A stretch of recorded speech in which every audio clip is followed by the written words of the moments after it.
Legend and tales from the void never bark. Movie shows, they tear apart. Dimensions clash, they ignite the spark.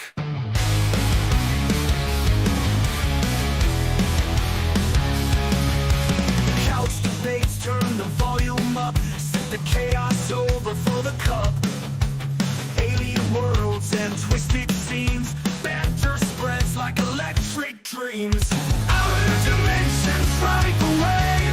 Trying days set flames ablaze. Discussing bits and cosmic plays. Beyond the stars they find their praise. They find their praise.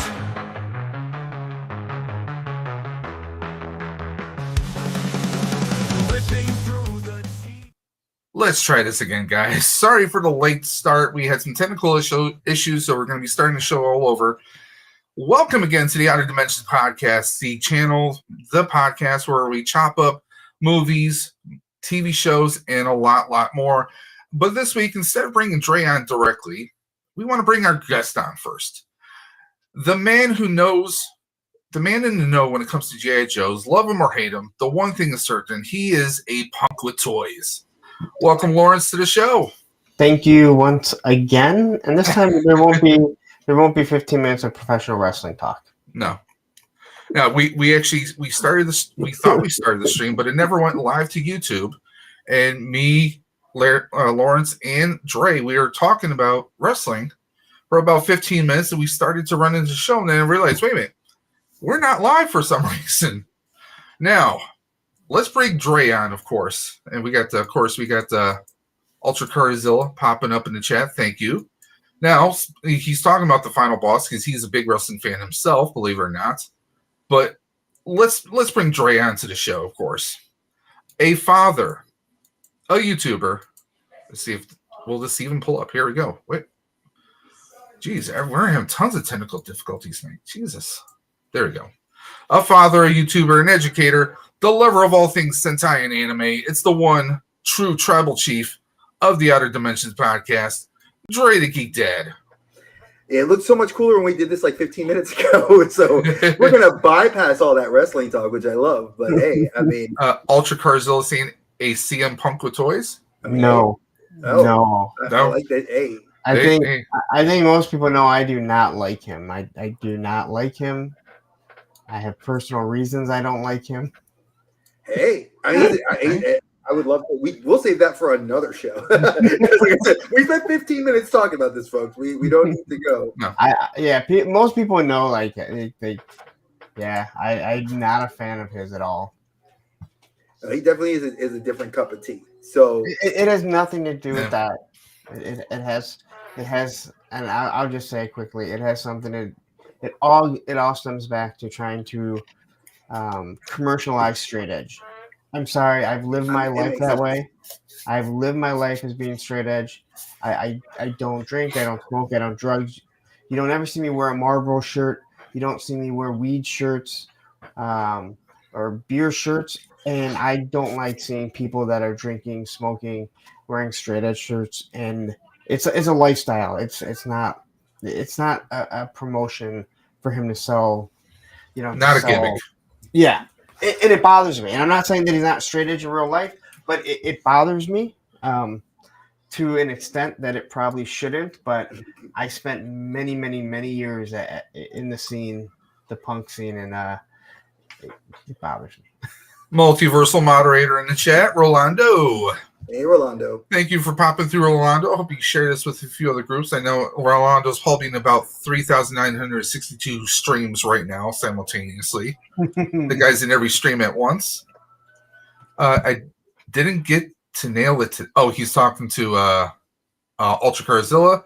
We got Just Jeff in the chat. Hey, Jeff, how are you doing today? So, now let's go back to what we actually were starting with. Where we can start the show, we can kind of go into the idea of what this whole show is about. War films. What's it good for? Absolutely nothing. Apparently, because like I said, I felt like we wasted such a good opening. But in a sense, we wanted to kind of cover films that were that spanned all genres and all genre within that the subgenre of war, because you have like historical biographies, you have the like reenactment style films like Pearl Harbor, and things like that. So Dave said before, he talked about how his dad was a veteran, my dad was a veteran, my brother was a veteran. I had several family members that served. So this is kind of a cool like nod to those people that did serve, and kind of also a nod to our boy Punk that like one of the things everybody knows him for is his love of G.I. Joe. So I felt like this was kind of a great way to marry the two interests together. And we were getting into his reason why he loved American Sniper. So please, good sir, take the floor again. So what I originally was saying is, if you give me a movie that is based on a real story, I'm probably gonna watch it. Ford versus Ferrari, like anything like that it is something historical. I'm probably gonna watch it, and then normally you go down the rabbit hole to see what's real. Netflix is great for it. Watching monsters and seeing about the what are those two brothers that unalive their parents? The Menendez.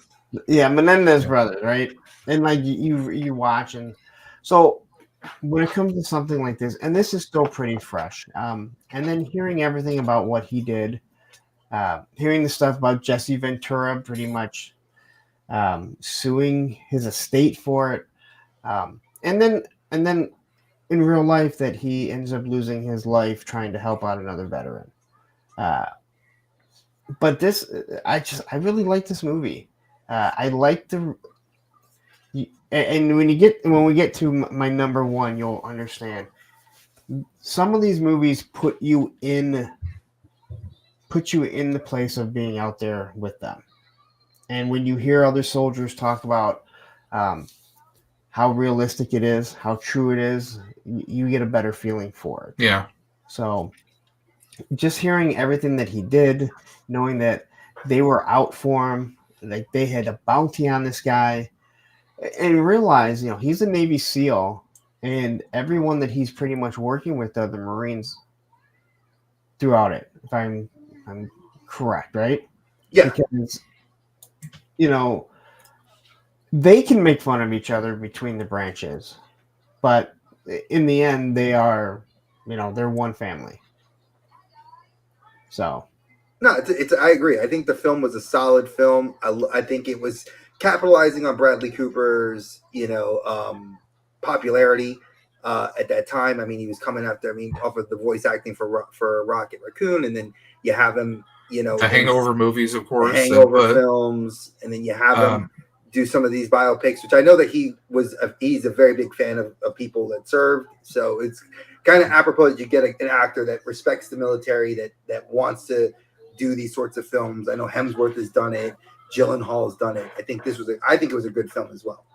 And when you hear the actual wife that says it was hard to even tell the difference. He had everything down. The mannerisms and everything. Yeah, the mannerisms, the way he walked, the way he talked. It led something more that obviously, like, if you're, again, obviously not tricking his wife, but if his wife can see it, then we can see who he is. See the good, and not necessarily be a bitter feeling, but like actually kind of like getting to see him and maybe kind of making peace with the whole thing. Maybe. Because I honestly, I'm going to have to watch this weekend. I've never actually seen American Sniper, but hearing you talk about it just now, I definitely want to check it out now. It's a real story, and just again, when we get to my number one, you'll kind of probably understand. Like when we get to my number one movie, I've watched that so many times that. This one I've seen a few times. I can't say I've seen it like a bunch of times, but when it's on or anything, you kind of just take a step back. And I think the portrayals take you to that place. They do. I think that the it's only not just the scenery, but like you said, if it's definitely the actor makes you feel like you're seeing it from that soldier's perspective, Yeah, in the actual terrain. Sailor's perspective. I apologize. I think I've only seen this movie. Jesus, I've seen this movie only God. once. I kid you not. I've seen the movie only once. I've seen it a few times. It's not like I watch it all the time. The only reason I say that is because the Army will say we're soldiers, and Marines will say we're Marines. That's the only reason. I've gotten yelled at too many times for calling a magazine a clip. That I try and avoid things that will make people hate me even more than they already do. So, Dave, I've seen this film maybe, I would say, a small amount of times too, like once or twice. I've probably seen this 50 to 70 times. I mean, this, because my dad, he was a Vietnam vet, Desert Storm veteran. He loved watching old movies. I mean, John Wayne, I mean, just anything and everything you could think of. And he would tell me, like, okay, yeah, no, that gun's not accurate. They didn't have that. That was an issue. He would go on telling me stories. Because he was a mechanic in the Army and then later National Guard. He would tell me, like, oh, I've worked on this, I've worked on that. But this is just like one of those, like, it's kind of real. The Dirty Dozen, if anyone watching this has never heard of it, you've seen like the Suicide Squad, right? That's kind of the military version. This was the original concept where you took all these ne'er-do-wells, all these criminals, I mean, killers, rapists, psychopaths. Hey, we're going to throw the worst of the worst that we have locked up, and we're going to put them on an impossible mission behind enemy lines going against the Germans. And this is like, I mean, Ernest Borgnine is in here. I mean, just everybody. Charles Bronson, everybody's in this friggin' movie. If you're an old war movie or old action movies like from the 60s and 70s, and I mean, even further back, if you love this, this is just, I mean, what is it? Jim Brown is in here. Nick Cavestis. I always butcher his name. But we got Lee Marvin in here. There's tons of great people in this movie. And this is just like, this is one of those movies. My dad would throw it on like AMC back when they actually showed nothing but classic movies. We would just watch it, either that or on TBS. We would just, he would say, oh, make up a, bucket of popcorn. And, we would just watch it, hang out, and just enjoy the hell out of it. But this is an insane movie. I think it was insane for the time too. But this is just one of my favorite, war movies, because it's impossible. It's, they were dispensable. Forget the Expendables. I mean, this was the original group, What if I tell you I haven't seen either one of your movies? It's possible. I mean, I haven't, like, I know them, but I've never watched either one of them. I can honestly tell you, I don't think I've even seen a minute of either one. Which now makes me like, well, if my moms were here, they'd be like, shocker, you haven't seen movies. I mean, there's so many different war movies out there. I mean, I don't think any one person has ever sat there and watched every war movie out there. So yeah, I'm just saying, like, I feel like I can't enter the conversation. No, it's in this instance, I will say it like this. As a social studies teacher for the decade, almost 2 decades I was teaching, war movies became kind of, when I was teaching high school, they were an easy way to like show people, a visual that to get it, because sometimes you can't always get that just by me talking about it. I didn't live it. I could bring a guest in or get a guest speaker, and that's a little different. But when you watch a movie and it's fictionalized or even based on actual events, it's a whole different layer. And this movie was something I remember I saw it as a junior in high school, if I'm not mistaken, and it blew my mind. Like, I remember just sitting in the classroom, just kind of like, wow. Like, we had to send permission slips home to our parents. I remember they had to like sign it off that it was okay for us to watch it.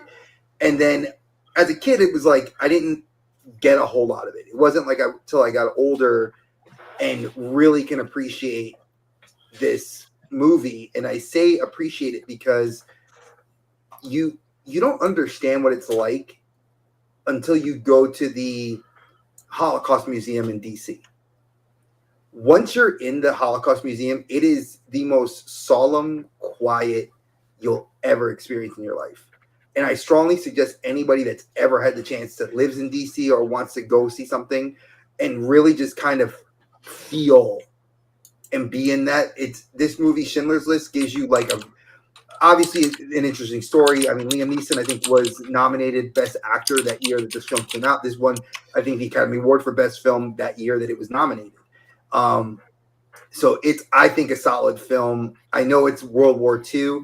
It's not like, Saving Private Ryan or like the Prayers of St. Mary's, both also great films that are in this time period. But I think this perspective was one that we needed at the time and is a solid film to just kind of appreciate that what was going on for that particular group of people at that in this era. Now, I'm not gonna lie. I see the Schindler's List, and if I never saw anything about it, I would think that this is a late 70s, early 80s horror movie like The Omen. For the imagery, I wouldn't deny. I'm not gonna lie to you. It kind of is like that when you watch just the movie. Cover like that reminds me of the scariest movie ever, The Omen, the original. Mm-hmm. I'm not trying to mock it, but I can see where Punk is coming from because you see like a large hand grabbing a smaller hand. He's on Schindler's List. You could see that. I mean, I can definitely see where that's come from. It's a grainy looking image too. But yeah, I mean, the movie, it's definitely an intense movie. I think it might have been, content-wise, might have been one of the most challenging for Spielberg at the time. Mm-hmm. I mean, it was a topic that I don't think he ever touched, but that he ever maybe he ever thought he would touch, but it was obviously personal. And I mean, Liam Neeson, I mean, he's a great actor in anything. Except maybe Darkman, but that's a whole other story. We definitely got to talk about Darkman one of these days. But yeah, it's an intense movie. It's also a very deep and lengthy movie. I think it's maybe not the easiest movie to sit through, given the subject matter. So, but it definitely is intense and definitely paints a strong picture. Definitely puts you. Is it safe to say Mel Gibson will not be doing the remake of Schindler's List? Yeah, I would say it's that's a safe bet. That's a safe bet. And Jeff, you're right. I'm not gonna. This movie. I mean, if you were to classify this movie as anything else, it is that. It's imagine being picked up, carted off just for being different, and then sent off to these camps and branded and. You never knew if there was anybody coming to save you.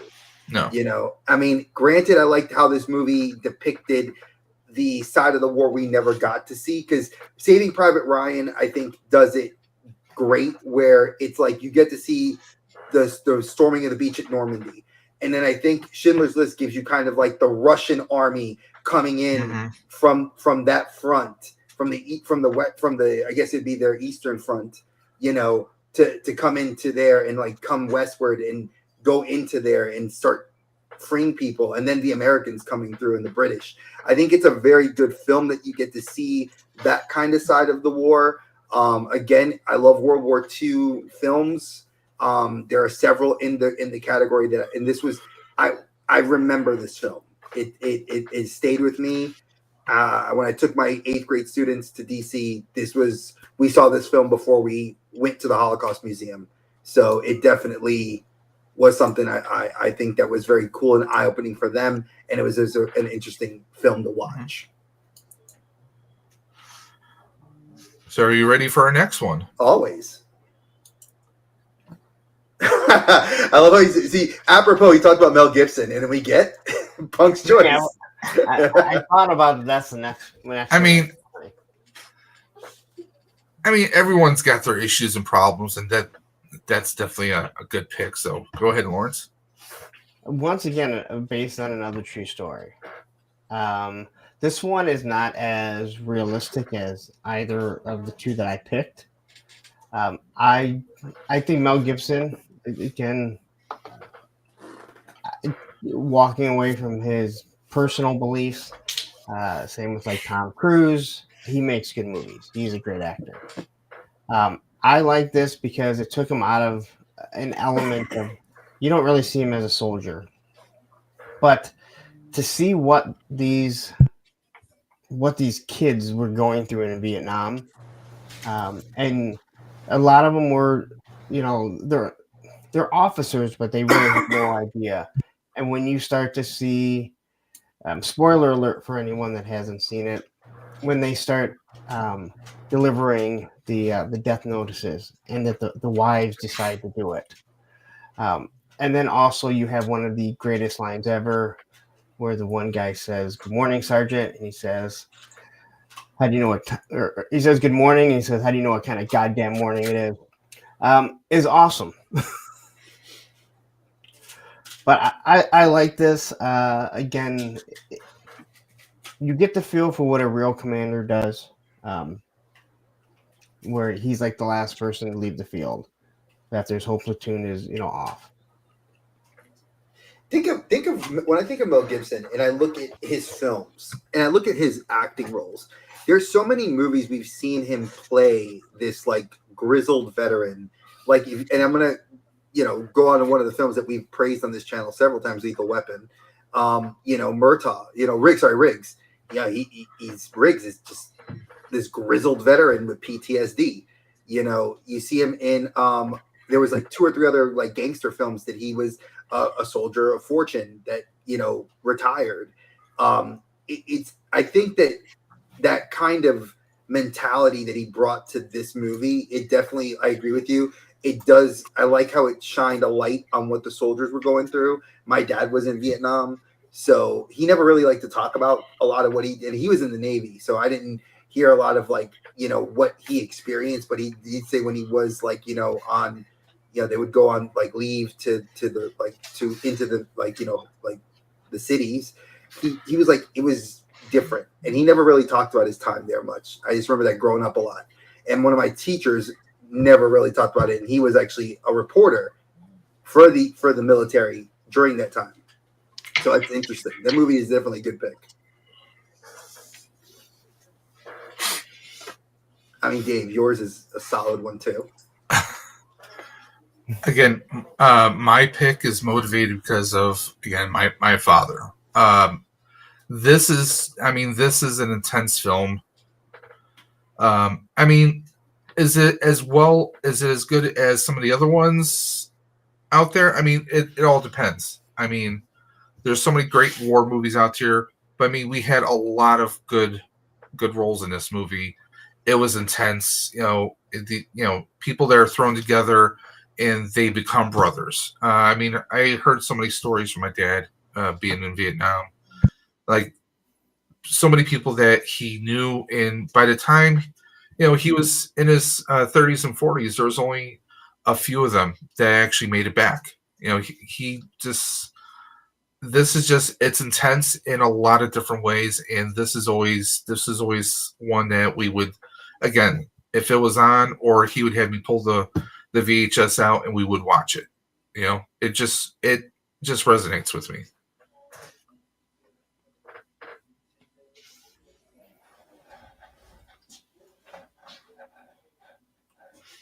Now, Punk, did you ever see this movie, Hamburger Hill? It's been a long time. I'm sorry, I was trying to pull up the live stream, and then I realized that the one that I pushed out, no one's going to be able to see. They're going to go, "What's going on with it?" Because you canceled it. Because you had to restart it? No, because it never started airing, so this live stream should be you should be able to see it.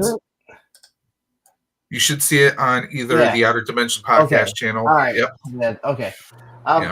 It's been a long time. So I don't remember. To be honest, I don't remember either one of these. I know the names. I feel bad. Like, I feel like I've seen a lot of movies, but then I keep getting knocked down by my moderators that I've never seen anything.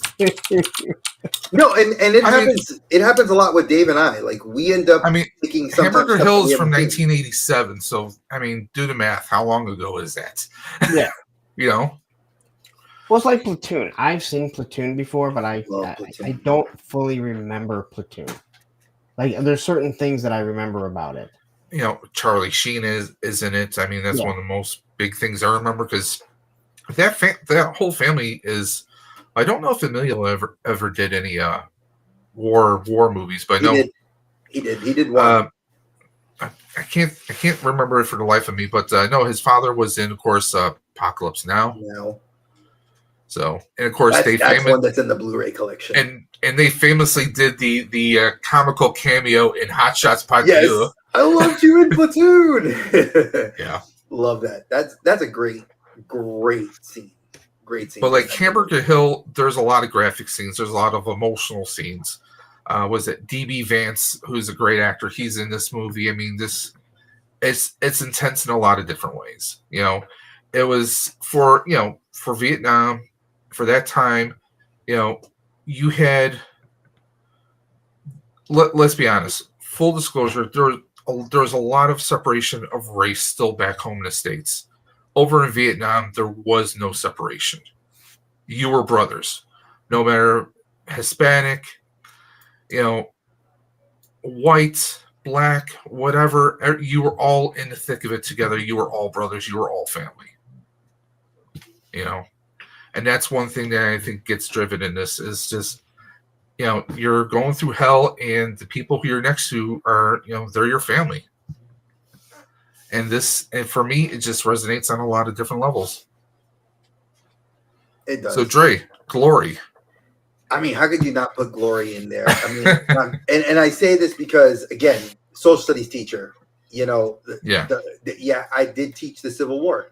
So you have to talk about it. But it's funny, being from, New York, and then coming down south to teach the Civil War is hilarious because everybody calls it the war of Northern Aggression.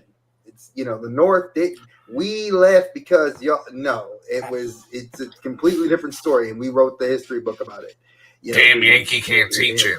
Exactly. The damn Yankee teacher teaching about the war. It was hilarious. But when I watched this film, you got Denzel, Matthew Broderick, you got Morgan Freeman. You got solid actors that are just talking about, the first platoon of African Americans that were, soldiers for the North fighting against the Southerners for their freedom. I mean, it's a solid film. It's like Broderick you can see him torn in his general role because like he's leading this platoon, but they don't want to listen to him because he's this oppressor. They look at him as the white oppressor, and it's kind of a great push and pull of like the old man Morgan Freeman with the younger soldier Denzel trying to be that bridge for them so they can fight this war because they realized that the war had to be fought they had to fight to protect each other. And I think that's one of the reasons I love this movie. It shows the level of relationships, the level of what it was. Granted, none of us lived during that time period, so we would never know what this was. But it's Civil War reenactments are huge, especially when I lived in Virginia for 5 years. Like that was one of the big things they used to love doing, and it was kind of cool to always go on the battlefields and watch them. So I think that this is a great film. I think it's one of the best films that when you want to talk about the Civil War, this is it. Like, yeah, you could talk about The Patriot, the other Gibson film with Heath Ledger. I love that movie. And it's a great movie, too. I know people don't like it because they said it's just Braveheart, but I love that movie. No, it was like, it's like John Wick meets Braveheart. Like, what did you do? You tried to kill my son? I'm going to go find you on the battlefield. Like I'm going to melt down toy soldiers and make bullets. Well, I mean, technically, his son was like, "You killed my wife. I'm gonna try and find you." And then Mel Gibson had to be, "Oh, wait a minute. You killed that son after you killed his wife. Now I gotta go find you." It's almost like Taken meets Patriot Game. It meets, John Wick meets. I have a certain set of skills. I can melt down tin soldiers to make bullets to kill a person that killed somebody else's person. I mean, folks, if you haven't seen The Patriot, it's a great film. Again, I'm not gonna. I own that on Blu-ray as well. You've killed my dog. I'm gonna kill your cat. Whoa, whoa, whoa, If whoa! I haven't seen The Patriot, If anybody, I don't know. No, he's addressing the chat. No, I'm addressing the chat. No, I'm addressing the chat. Okay. Yeah, I was saying, chat, if you guys have not seen this film, I think it's one of those movies that you need to. I don't think it's on the top 10 movies you need to see of all time, because Dave and I have been talking about an episode dedicated to that, where we will kind of cherry pick the movies that you should see. I think there's actually a film or two on here that should be on that top 10 list. Yeah. Glory, I don't think, if you're a fan of the Civil War and the perspective of the soldiers, it's a great film. I mean, I saw this. I forgot how many times in high school, like actually in school, they played this. I mean, you got Carrie Elways, Andre Bauer, Bob Gunton, and you got so many great actors, and it's for its time. I'm trying to think, when was the last time we had a Civil War movie in the theaters? The Patriot. The Patriot. Yeah, I think The Patriot and Glory. That was the more modern version. Yeah. Glory. It was Glory. Then, like 40 years later, you got The Patriot. Yeah, I can't think of any. Yeah, because Glory was 89 and Patriot was 2000. Yeah, so we haven't had anything. There hasn't been another Civil War film. Yeah. Which they should be. I think it'd be kind of. Well, we did have a Civil War film, and I know people will criticize us. Let's clarify. That's a modern take on what would happen if its infrastructure fell. So that's more of a. I would like to not say, I don't want to use the term woke, but it's definitely a criticism of the current state of things. So if you want to see that film, you can. Red Dawn could be a take on a Civil War film. I think the more modern version people like better with the Hemsworth brothers. Now, I just want to reiterate, anyone who's in the chat, we are talking about the Mel Gibson The Patriot, not to be confused with the 1998 action thriller starring Steven Seagal, The Patriot. Completely different movie. Oh, God. Steven Seagal was in a movie called... How do I not know that? Oh, God, dude. If you've never seen that film, that's one to watch, because that's Seagal. Wait, I can't make this up. Yes. Oh, God, no. They said the worst movie ever. No, his worst movie ever was On Deadly Ground. That movie was terrible. This is the same cover for every single Steven Seagal movie, all right? It is. You gotta love his friggin' Fu Manchu then. The cowl. No play for Mr. Gray. I've seen this exact same cover for every single one that he's done. If you want to watch he did, what was it, On Deadly Ground? I haven't seen, I can't say there's, some of his classic stuff. There was classics I could go into that I would say. He had some entertaining. Yeah, it's the same. Above the Law, that here. was a great one. Yeah, Under Siege was great. Okay, these three are like the same facial pose right there. I mean, come on, it's there. Let's not use let's not use great for any Steven Seagal movie, okay? No. And I don't know if there's ever been a great Steven Seagal movie. Maybe a popcorn movie. Okay, so I'm gonna say this because my dad. This kind of touches on something that my dad used to love going to action movies. When my parents got split, they got divorced. It was like one of the things my dad would always do. He would like to go to the movies, so we would go see like whatever new Seagal film or like Swayze film was out or whatever. Above the Law. Above the Law, Under Siege, and I remember Under Siege. Dog. I was a teenager that should not have seen Under Siege because.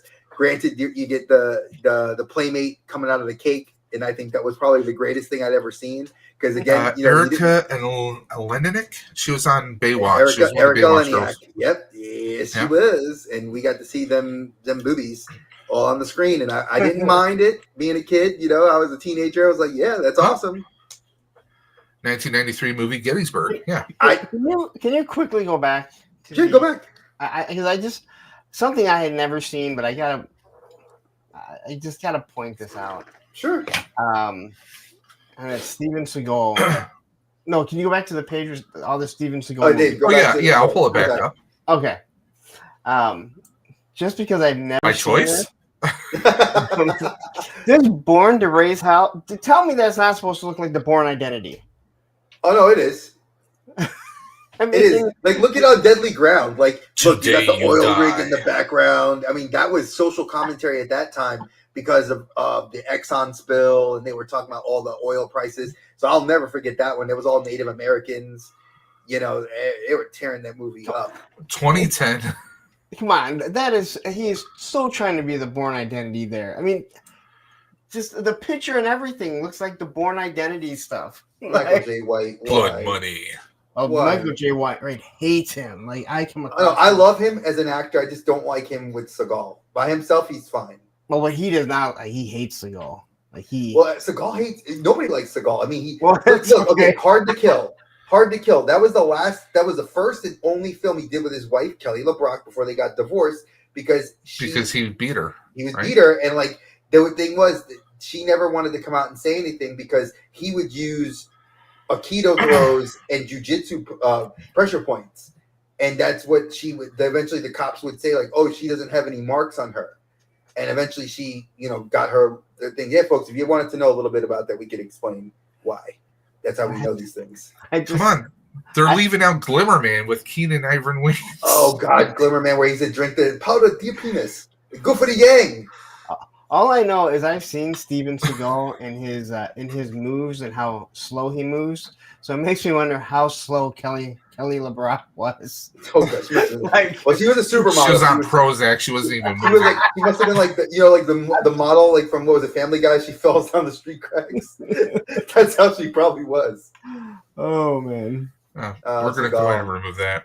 Yeah, let's go back to the actual good stuff. But yes, I remember. Is it safe to say there's no one picked a Steven Seagal movie for greatest military movies, right? Oh no.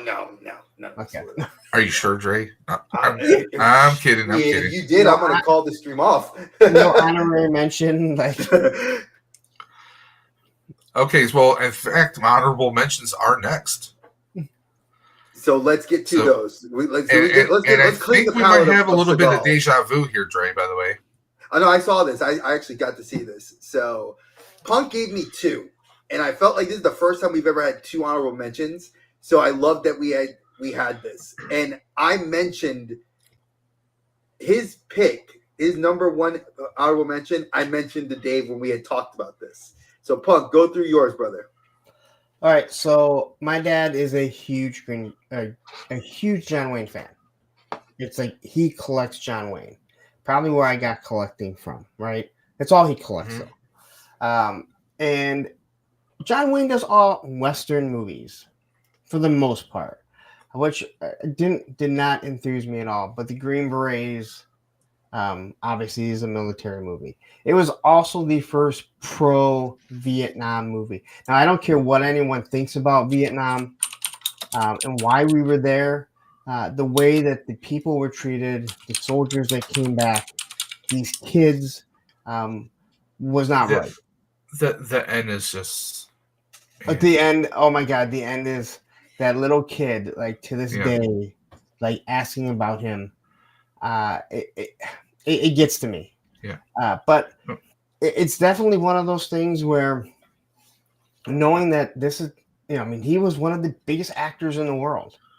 And he was the one that said, hey, you know what? There needs to be a pro-Vietnam movie. It was not about pro-Vietnam. It was about what these people went through, where everyone else was, people were just tearing them apart. All these veterans that were coming back. And this guy, as my dad said, we would watch Westerns and he'd be like, John Wayne would never come riding on a horse hunched over. He's always got his back straight. And he's absolutely correct. Right? 100%. But then the end when just the thought of that, especially the kid not fully understanding how barbaric some of the things, the traps that they were laying was just awful. And you watch the whole thing happen, like right at the end as they're about to finish. You know, I want to. I agree with you, and at the same time, I want to say that I think another pro-Vietnam film, and hot take, Good Morning Vietnam. I think that was another. I think that was a good. I feel like that was another film that was very pro, going through from a different perspective of the military. You know, but still showing us, you know, not everyone in Vietnam was doing the atrocities. But this that was on my short list.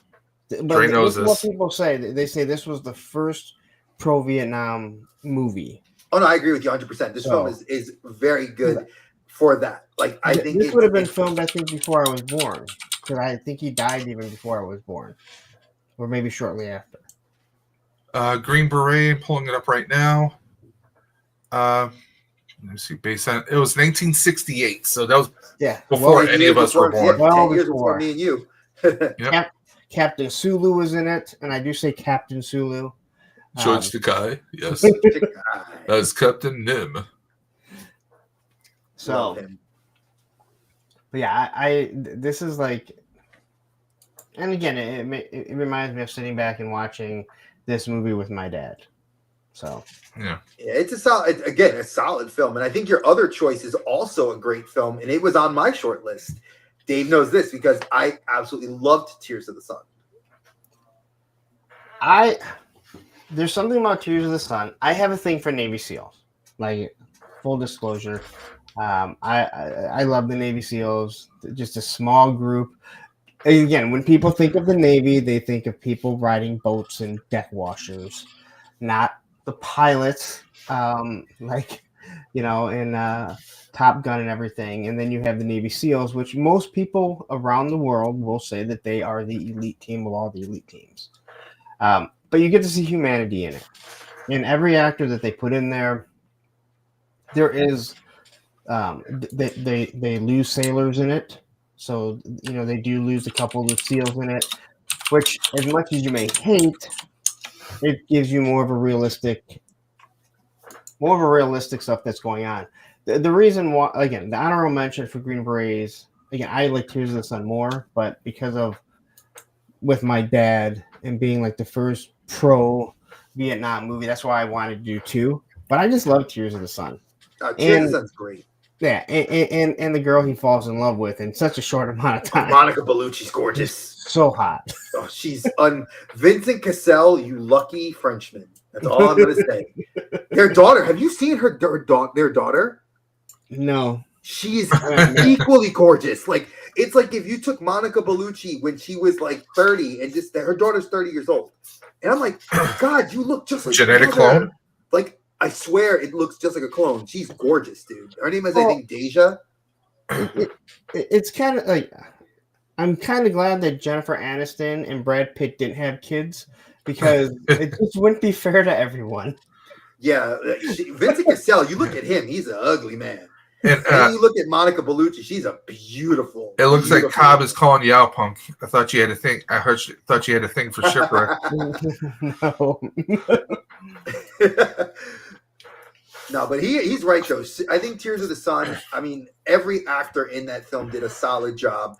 I don't think the romance was a necessary thing we needed. I think it was written in just because they had to throw it in there.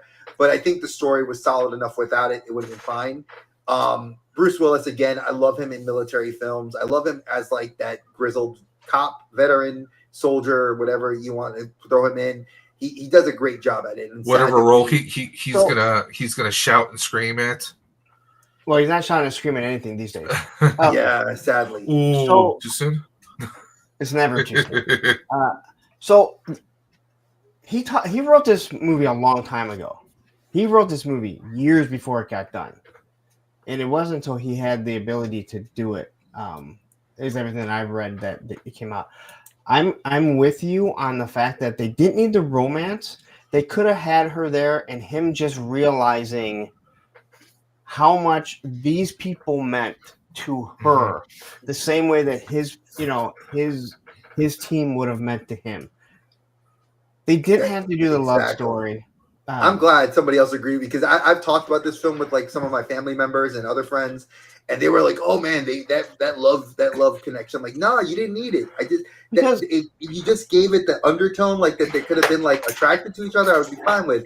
I just wanted you to spotlight the actual the people, the whole reason that they were there, and that you love your team. She loved this tribe of people, and this is what they got to do to save them." I mean, it didn't exactly service the story itself. It didn't move the plot line necessarily. No. So, I mean, and that's how I felt. You go back, and I hope no one picked this as their best war movie, even though I love this movie. They wanted that for the Predator, and Arnold said no. There's no reason for there to be a romantic thing with her. No, and good because they didn't need it. I loved her too. That Spanish girl was such a great actress. Like, cause you could see that determination, and she carried herself so well and strong. I mean, again, we're talking mid 80s, like a film that when people think about that, you weren't getting many strong like Sigourney Weaver, like that's like the name that jumps out. Sigourney Weaver was the woman that was in that genre of action sci-fi kind of films. Now you're seeing it a little bit more now because you have like Gina Carano. You're seeing, Monica Morena Baccarin. You're seeing a lot more like Katie Sackhoff. You're seeing Kelly Hu. Lots more women are coming into that fold now, and I think are starting to. I think Alexandria Daddario. She's another one that's been like they're making there's a definite interest level, and women are starting to take that front role. And I wish in some of these films like G.I. Jane, because that was on my short list as well. Demi Moore, Demi Moore did a great job too, but that wasn't until 97. So I mean, I'm going to talk about Full Metal Jacket. I mean, because how could you not talk about Full Metal Jacket? I mean, it's probably one of the quintessential. And this is the film I think you need to watch on the top 10 films before you die. This is one of those films you should watch.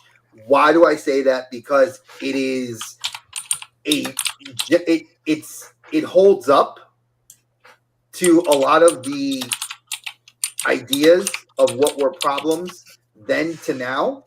It kind of spotlighted some things that were wrong with our military. It kind of spotlighted a lot of things with the training, individuals going to war that maybe shouldn't be going to war, what it was like here in America to get you ready to go over to Vietnam and then to be in the shit of it. I think it was a solid film for that at that time. That's why it made one of my honorable mentions. Dave, why did it make yours? Well, again, this is one of those movies me and my dad watched a lot. But my view of this is actually two movies. That's how I view this. Because you have them at boot camp. And just everything that they went through. Vincent D'Onofrio, I'm sorry, this is his best portrayal ever. Is this Wilson Fisk before we got Wilson Fisk? Yes, it's Wilson Fisk, and he's a great actor. What was the movie? The Cell. He was awesome in that one. But this is like I saw there's an interview where he was talking about how he got this because he was friends with Matthew Modine way back when, and he's like, "Oh, they're casting for this movie that I'm in. You should really go out for it." And he was just like, I think he was like busting tables or something. Like literally, he was trying to break it out, and he went for it, and he friggin' killed it. I mean, just like the whole portrayal that he did, he friggin' killed it. I mean, this is like you kind of knew someone who was like mentally. We've all known someone who's mentally unstable. Some on YouTube. I mean, it's. Damn, Dave. I love it. What? No shame. I'm not saying names. Thrown. I'm not saying names. There's a few of them on YouTube right now. Facts. But this is just like it is out. Like it shows you. And come on, Arlie Emery. I mean, if it wasn't for Full Metal Jacket, we probably wouldn't have seen him in all the other supporting roles that he's done over the years. I mean, he was a sergeant. And, he was just on as a technical advisor, I think, for this film, and they kind of like said, well, how, can you actually do it? And he went and did it. I mean, he was. Let's be honest. He came off as a real son of a bitch. But I mean, my dad told me, he's like, this is kind of like how boot camp was. They didn't give a shit about you. Their job was to make you tough enough to survive, to do the job. And this is just one of those intense movies. And of course, once they transitioned to actually going over to Vietnam, everyone's hair is all grown out and everyone's, got their own units, and kind of like the original group is kind of coming back together. It's a completely different story. In some respects, to me, this feels like two different movies, but it is definitely one of the top movies you have to watch. Yeah, I think it's on that list of, I know Apocalypse Now did not make this list, and Apocalypse Now, I owned it on Blu-ray. I think it's probably one of the best films of all time in that top 10. I think that's another war film you need to watch, because it is, I mean, it's a deep film. And I feel like a lot of these films that we're recommending and that we've seen, and that were, even if they just glanced at it once or watched it, it holds a meaning to you, and I think that, like, definitely Full Metal Jacket, The Green Berets, those are like, I might put that on my top 10 list. When we make that list. And speaking of, you just bringing up Green Beret again, for me, this is a movie that, like, again, my dad loved friggin' John Wayne. Anything John Wayne, we watched. The Three Godfathers, I mean, True Grit, McClintock, all the Westerns we watched. We watched all the war movies. He did a movie called The Flying Leathernecks, which were all Navy pilots. I mean, there's so many different roles that he did over the years, but Green Beret, this is like one my dad would watch all the time. And a lot of times we would buy VHS tapes, or he would have me record the movies off, like, the movie channel, HBO, Showtime, like, if the movies popped up, or he would we had 2 VCRs, so he would have me, like, record it off, like, TBS, and then edit the commercials out. But this is one, like, he had the case in pristine condition. This is like one of his top movies. And as soon as DVDs came out, he says, well, I got a DVD player. I need you to give me some movies. I grabbed a bunch of John Wayne movies and Clint Eastwood. One of them was the DVD of this. And he looked at me, and he had the biggest ass smile ever. But this, like Punk was saying, the scenes with the kid, there's a scene at the end that, like, it gets you on the verge of just, like, choking up when the kid says, well, what happens to me now? And John Wayne just says, of course, in John Wayne fashion, it's I think he said something to the effect that, that's on me now, or that's up to me now. And I'm like, it's just an intense movie. It's an intense movie. It's a great movie. It's freaking John Wayne. I gotta say, the build up with the kid is so, it makes me care. I hate in movies when things are shoehorned in. Like, why did you shoehorn this in? And this may bug a few people, but I don't care when there's a gay couple or a bi couple. Does it move? Does it move the story? Does it service the plot? Yes. If it doesn't, then I don't care. I don't need somebody's agendas pushed into anything, right? So when I'm watching this, it served a purpose. It pulled on, the, on the heartstrings, that this kid who lost everything, he loses his dog. It's like, God, like, why? No, I think you hit the nail on the head. I think one of the things that a lot of, and it's something we're going to actually be discussing next week when we have Archer on the show, about the sometimes shoehorning things in just because it's trying to do it instead of it just to tick a box. And instead of it actually pushing a plot forward, and some of it the critics are right with, and I feel sometimes the critics are wrong with it. And I think I haven't seen that in a war film.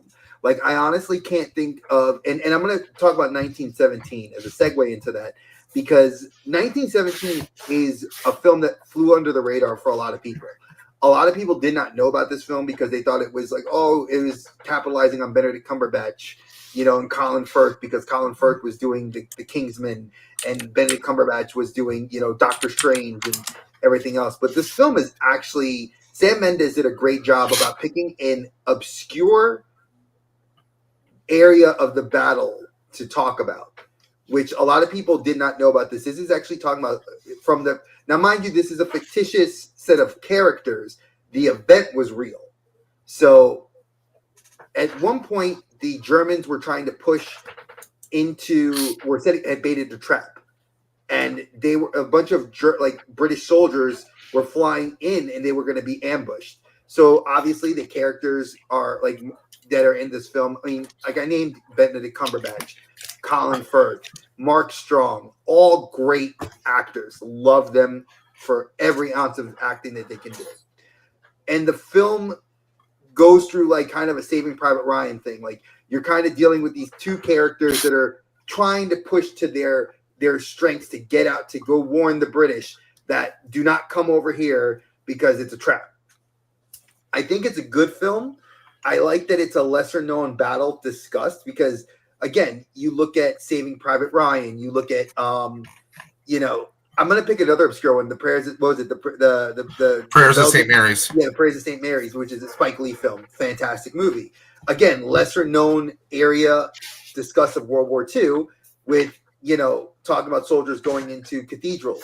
You have so much that you can discuss. And I think that niche of it's an odd battle. Not a lot of people know about it because we think of the sinking of the Lusitania. We think about, I'm trying to think of other major battles. We start thinking of America's starting to bring forth into the forefront here and start waging war in Europe and helping our allies. So it's an interesting take on the war genre. I think for me, it won me over with the actors.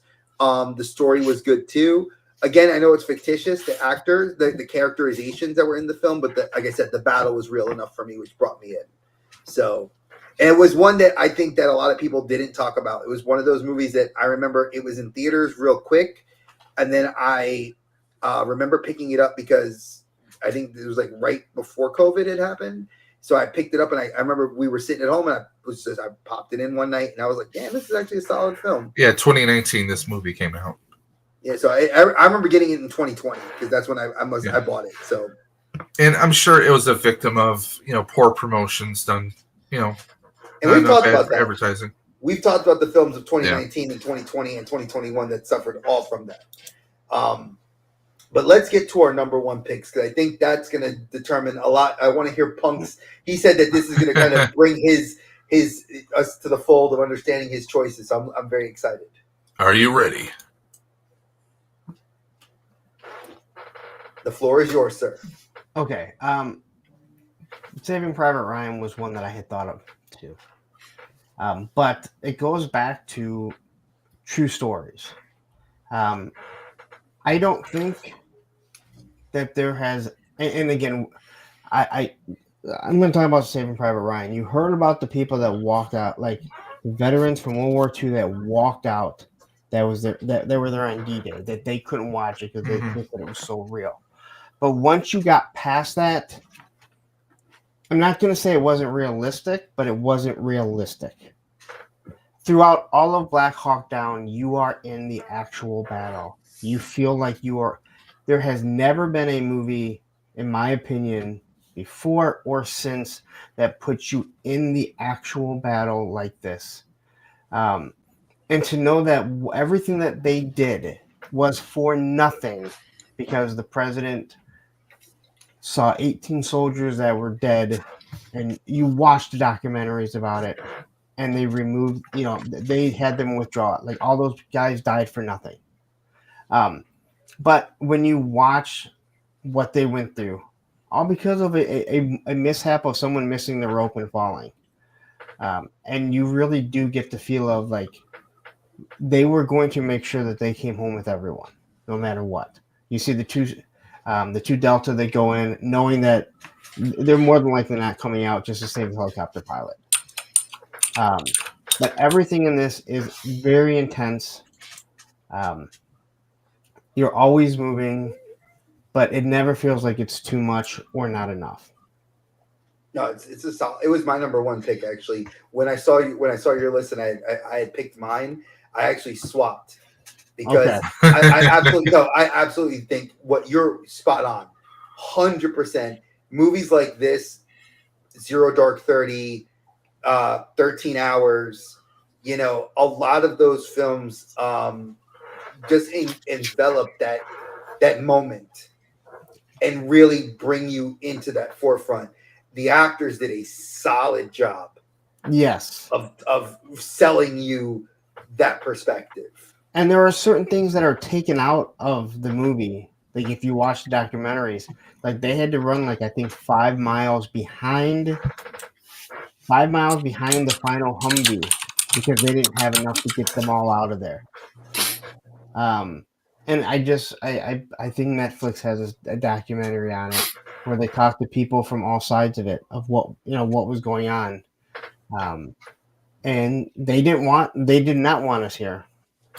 You know, they didn't, but which is understandable. People don't. But again, I don't know why you want to be run by an overlord here who was doing what he was doing. But this put into perspective.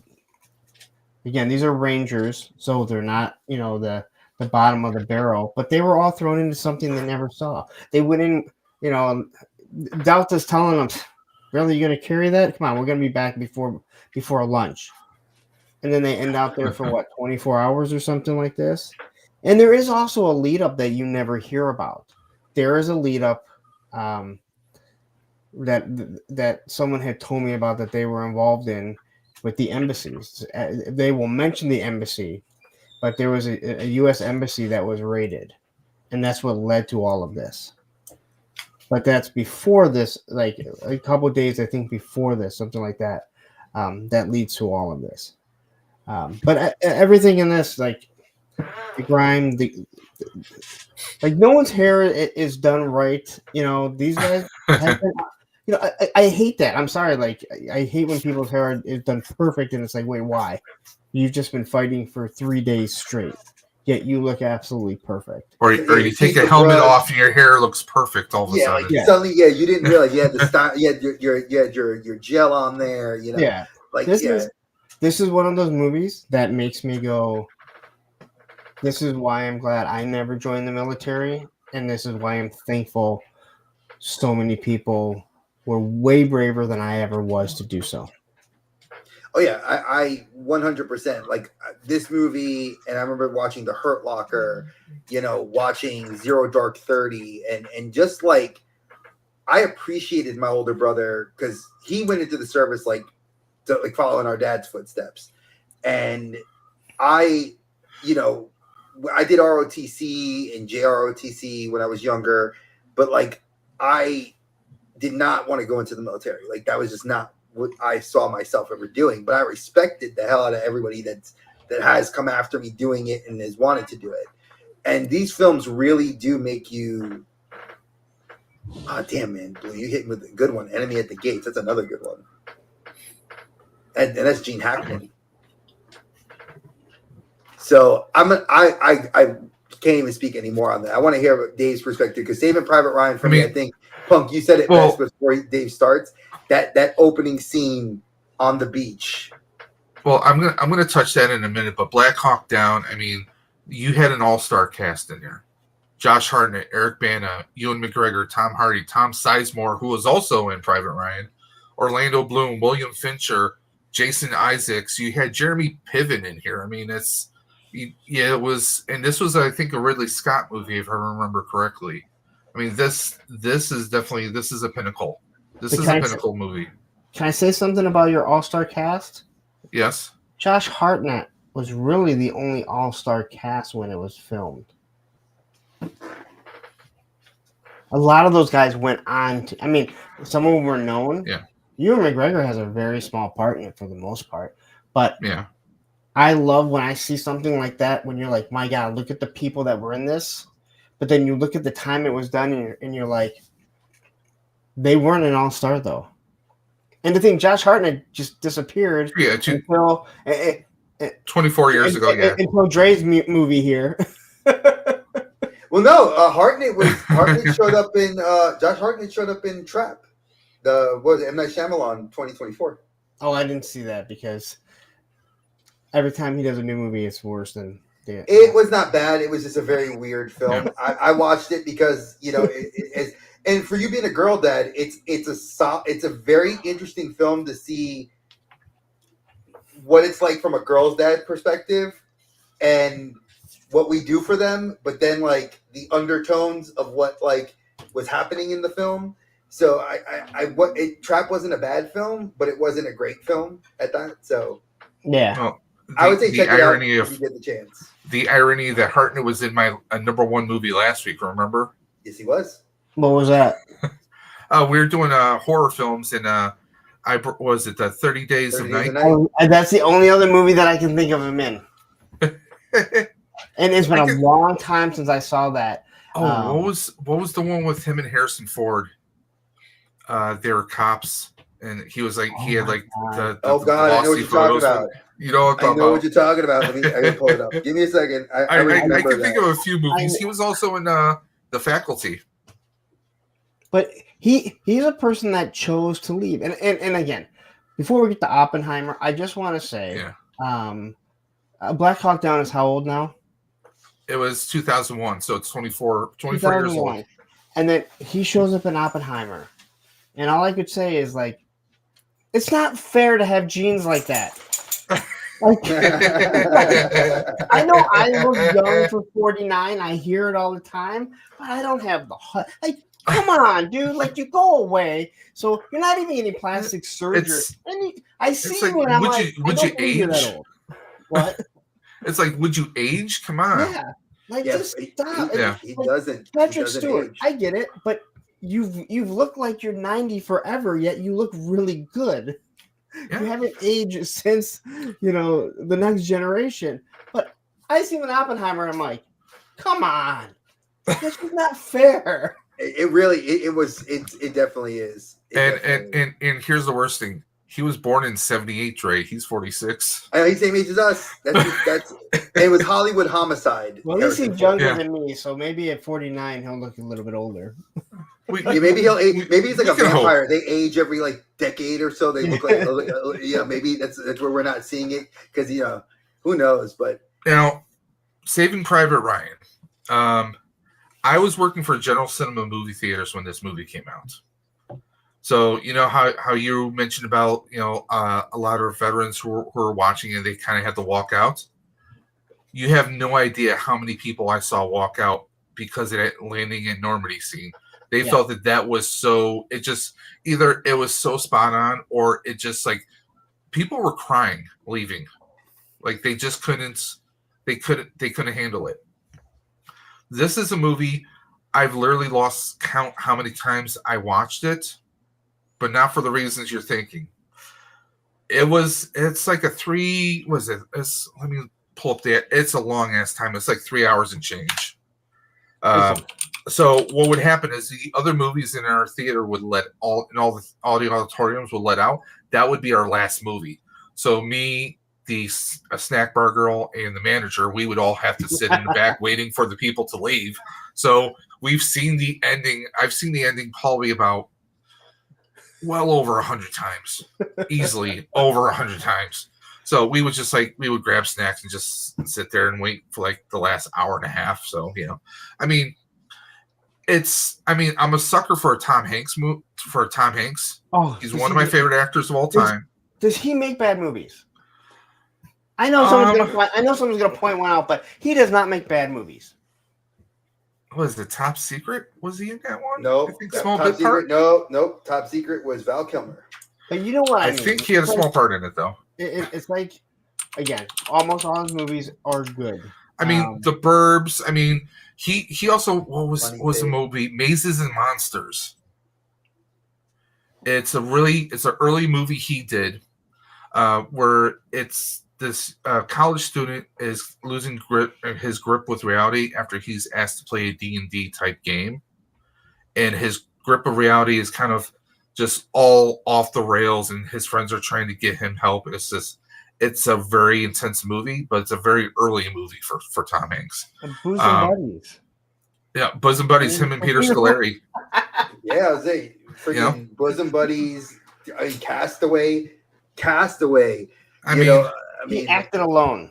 Exactly. You know, him in a volleyball. A boy in his volleyball. You know, hey, him and Wilson. Big. I mean, Philadelphia. I mean, everything he's done. What was the Terminal is a good one. The Terminal. It's a great. Stuck living there for. Yep.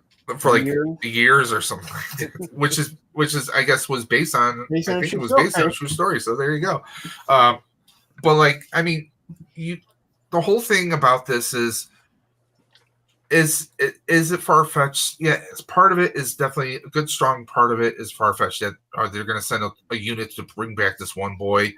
But for me, it hits on a lot of levels because here in Buffalo, New York, our naval park, we have a ship called the Sullivans, named after brothers who all died on the same ship. Yeah. So it has a connection. And again, my father being someone who served, you know, this was like something that like when he saw it, you know, there was a lot of things that brought back thoughts for him, even though he was in Vietnam. He wasn't there in Normandy, but I mean, it was intense. Let's be honest, it was some unusual actors that they had in here. Vin Diesel, of all people. But this is another one where all-star cast that weren't all-stars when it started. And I was about to mention someone who also does wonderful like TV shows, who also doesn't age, and that is Ted Danza. Ted Danza. Ted Danson, yeah. Well, he's got gray hair. That's the only thing that's really aged him is the hair. It's like Steve Martin. Come on. Yeah, but he's in it. Okay. Dude, I'm sorry. We watched The Jerk, and I'm like, oh my God, dude, he looked like he was 90 back then, and he was the exact same. Yet he was like 28. Three Amigos, Roxanne. I mean, we can keep going on and on. And on. Gotta go back and rewatch that. But this had an all-star cast that you didn't know was an all-star cast till years later. I mean, Matt Damon, Edward Burns is in here, Barry Pepper, we have Adam Goldberg, Giovanni Ribisi. I mean, I remember when he had that little bit part, recurring part on Friends, but he's done some pretty amazing roles over the years. I'm just going through the list here. Yeah, Ted Danson's in it. I mean, it's a long movie, but to me, it's just something that it's going on an impossible mission, not a Mission Impossible. Shush. It's an impossible mission. I mean, you had Bryan Cranston in this. You had so many, just amazing people in here, and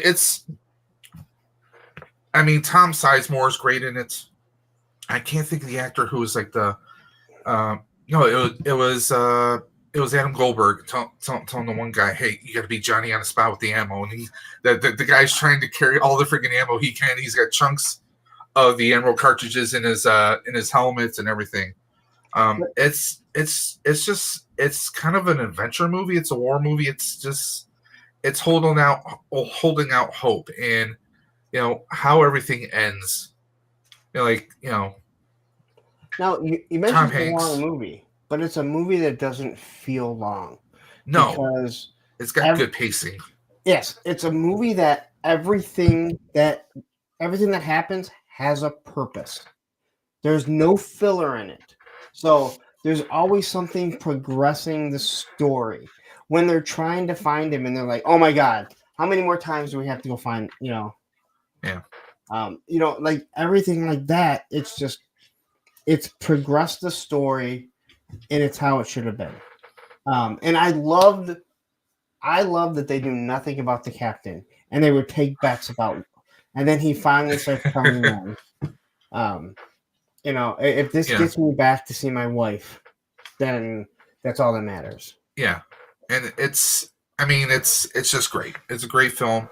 And this was a precursor. I think this came out, and then eventually they had such a great reception, and they loved how everything was. I think they did Band of Brothers after this, which you can but tell is done by the same yeah. people. Tom Hanks one, he I think he Yeah. directs it or produces it. It has the exact same feel. If you said if it was all in the same universe, you'd be like, "Yep, this makes total sense." Yeah, I mean, it could have almost been prequel-esque for the Captain if you really wanted to. Yeah. But yeah, this is one I can watch over and over again. And like you said, the pacing. It's the pacing that it like you said, it is a long movie because for some people, I've known people who can't sit there and watch the whole movie, but that's on them. That's now if you can't they're like, if you can't sit through that whole movie because it's too intense, that I understand. Yeah. If you sit and you go, it's just too long. Yeah. I don't care if a movie is long, like you said, if the pacing is right. And I'll go back to the Avengers 3 and 4. Okay. The pacing is fine. I don't care that it's long. I didn't have any issues with it. You know, there are movies that are 3.5 hours long, and you feel it. And yes, and you're like, why? You know. There's those movies where you're like, okay, they could have cut this out, they could have cut that out. You know, it goes to our previous discussions we were having about servicing the story. Everything in this movie is servicing the story. Yes. Like you said, how they're taking bets on what the Captain did before the Army. Because, you know, it was draft. Everyone was drafted. It wasn't like, hey, I want to do this. You were drafted. So, you know, and the thing is, you know, I get a lot of people may not understand, the Captain didn't share a whole lot because, you know, you kind of, I mean, you're already developing attachment because these people are under your command, but you don't want to share too much because, you know, it really personal, it can really rip you apart when he loses them. But he also explains, like, you talk to me. I don't talk to you because you're below me. I speak up to the person above me, right? But talking about like them trying to find everything, they're walking for hours. Yeah. Now that would be really boring, but they're showing how they're passing the time, progressing the story. Yeah. So I love this movie. It was. I could have put this on my top 3, but again, everything kind of goes back to I love movies that are based on real on true stories and something that really happened, and that kind of Dre's here kind of says that right there. Yeah, and I think, you know, leading into one thing I love about Christopher Nolan. I'm a big Nolan fan, always have been. I mean, I own I think every movie he's done, I own. And the big thing I love about him is atmosphere. He is very big on sound. And I think Saving Private Ryan, one thing I loved in that film was that opening sequence. You know, you have, you know, it being very quiet. All you hear is the ocean lapping, the waves lapping as the boats are ready to breach, hit the beachhead. You know, and then you start hearing the bullets fly, explosions go off. One of the things that the film I remember was Tom Hanks, and all you hear is the ringing in his ears from the grenade going off. The sound of the bullets in the water. Exactly. That to me are real elements that I love. That's details, the minutia that help me get invested into a film. Oppenheimer obviously is not a take on that, and it's very hard when you look at Black Hawk Down and Saving Private Ryan, where you're very enveloped into the war. Where Oppenheimer, this is the side of the Manhattan Project that we never really. But now, granted, I'm not going to say AMC didn't do a great job for 2 seasons with the Manhattan Project, talking about it. You know, I think it was a great show. Man, your daughter is having a blast. Oh yeah, she's watching. Yeah, she's on her laptop. That's par for the course when we're the geek dad. She's chilling. So she took a nap with me earlier today, so she's a little bit awake. So I'm okay with that, right, Mama? So when I look at Oppenheimer, I remember trying to see this in theaters, and my wife had no interest in wanting to do it. She was like, 3 hours. I was like, but Robert Downey Jr.'s in it, babe. and I know you love Iron Man. And suddenly she was like, huh. So eventually I remember we missed it in theater, so I bought it on Blu-ray, and I just was like blown away by No pun intended. Yeah, no pun intended, or pun intended for this film. This is actually a movie poster that was overseas, which I wish that I could find this poster because I think it is phenomenal. The Geek Layer needs to have that in here. I absolutely would love to have that poster in here. I mean, again, you're talking about one of the most destructive things we've come up with since a cannonball. You know, we never look at things in that perspective. You know, big thing was with war, you go from, sticks and stones to bow and arrow to spear to suddenly now you're carrying weapons, metallic weapons like a sword and a shield. And then you move on to black powder weapons. And then you go into now the next stage. And I loved the urgency. I loved everybody's role. Cillian Murphy, I mean, a fantastic actor in and of his own right. If you love Peaky Blinders and just his role in the Nolan Batman universe, I mean, it was a perfect slide in for him to fit into this film. Robert Downey Jr. was fantastic in this movie as well. I mean, it is a great way to tell a story from a perspective that we probably didn't all know. Now, as a historian, for me, it played on, like, my wife got bored with a lot of like the dialogue parts, and I was like, but we never really hear about this stuff. Like, we never hear the perspective of what it took to build this bomb and what was the president thinking about and what was Congress trying to do and the media. Like, we weren't alive in this era, and it's just to see this perspective is just fantastic.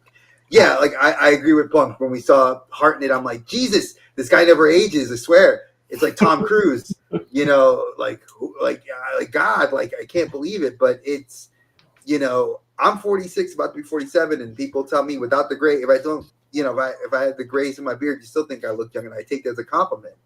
But 100%, if you like Christopher Nolan, watch this movie. If you like, don't watch it just for the director or the actors. Watch it for the story. I'm with you. I think there's so much that we learn about the atomic bomb that no one knows.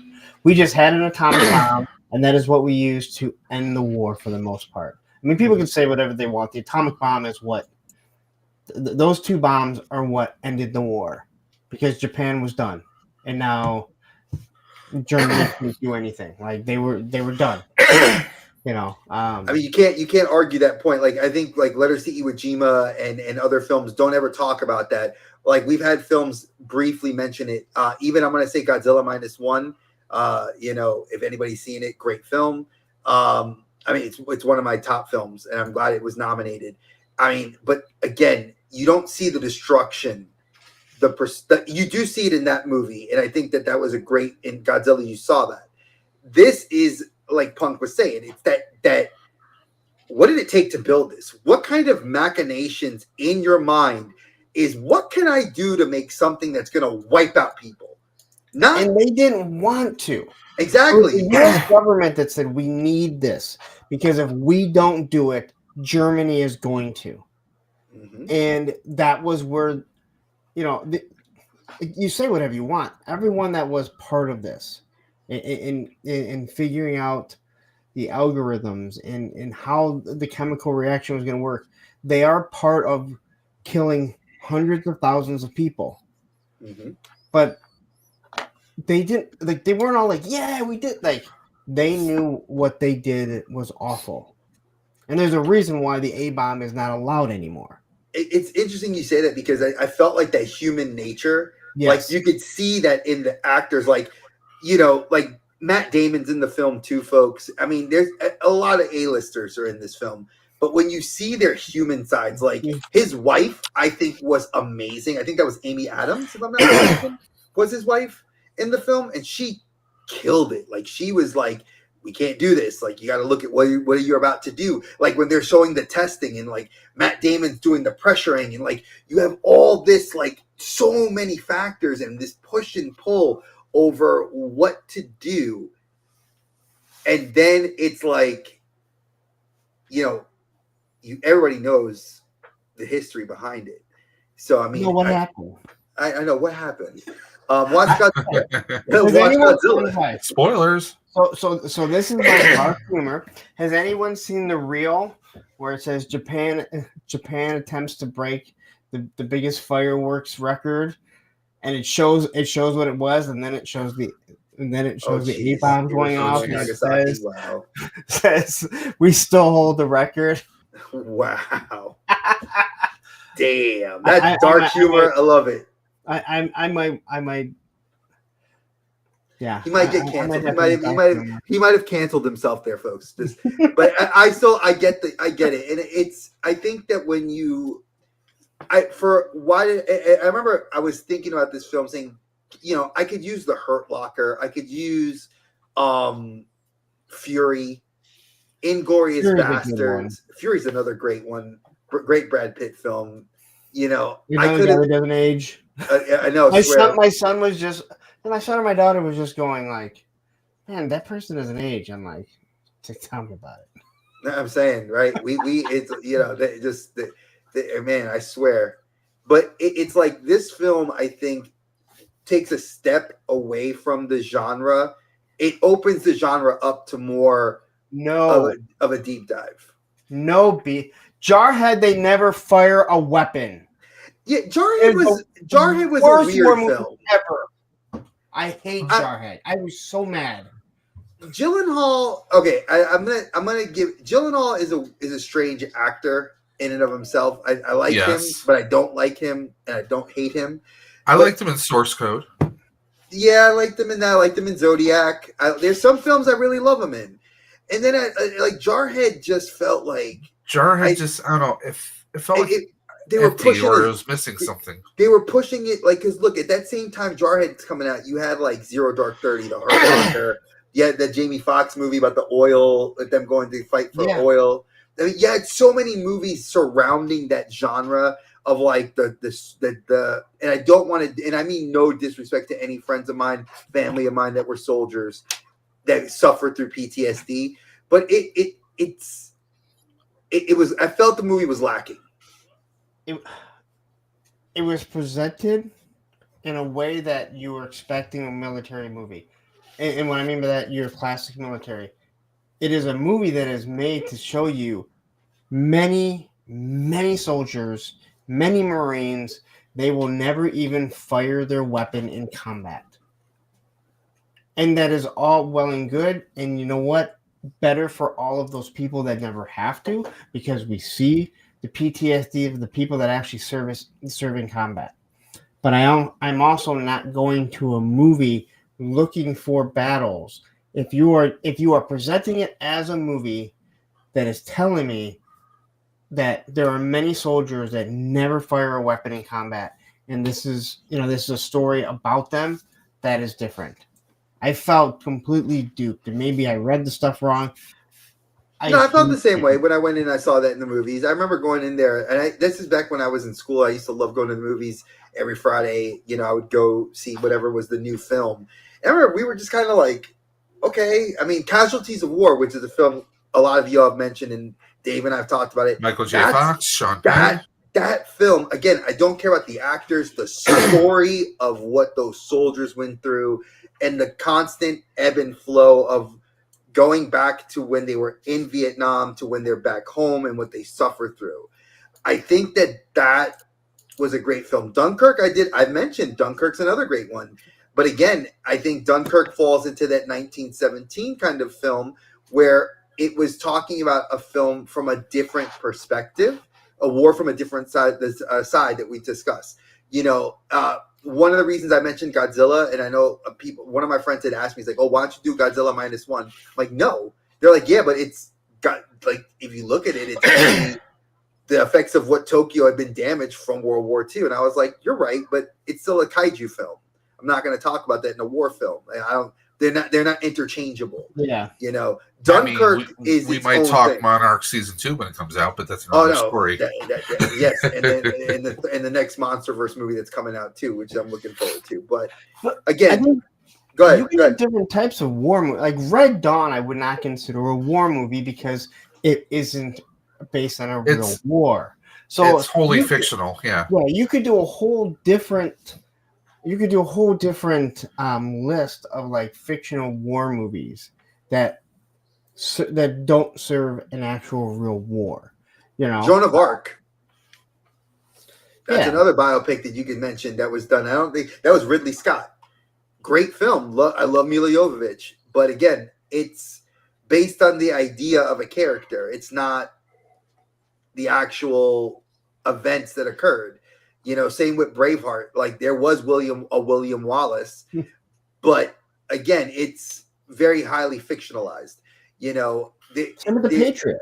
Same with the 300. Patriot. 300. You know, and that's technically supposed to be the Peloponnesian War. You know, here The Last Samurai. I love that movie. Great movie. Great movie. Ken Watanabe.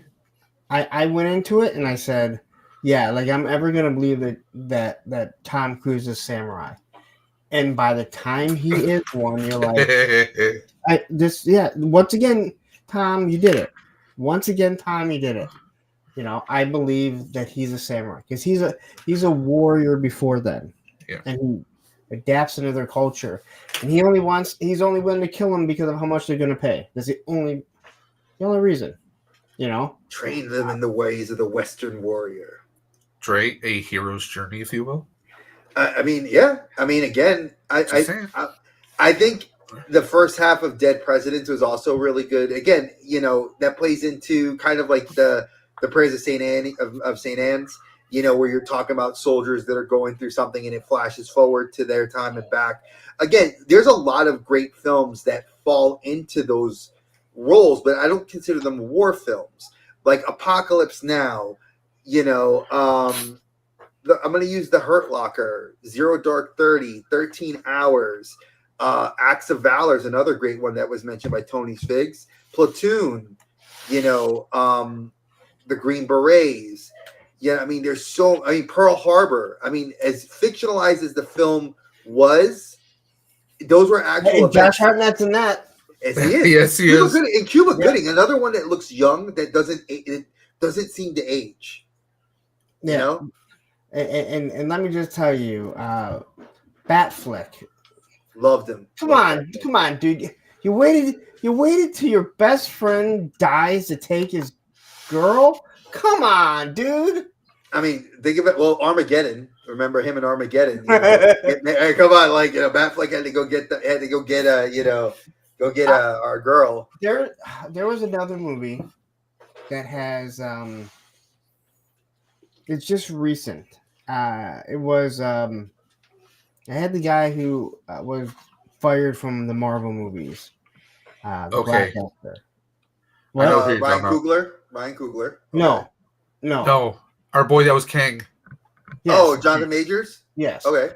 Well, so it's a true story. Oh yes, the pilots during that was actually really good. That was really good, and I knew nothing about it, and to know how it ended, and then to hear the stories about the families that are still in touch, I was blown away because I'm like, you're kidding, like you always expect there to be something heroic at the end that's going to.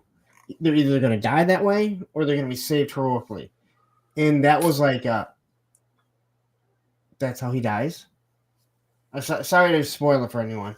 Well, I mean, no spoilers. No. We follow the rule that if a movie's been out for more than 6 months and you haven't seen it, we try not to, but it's okay.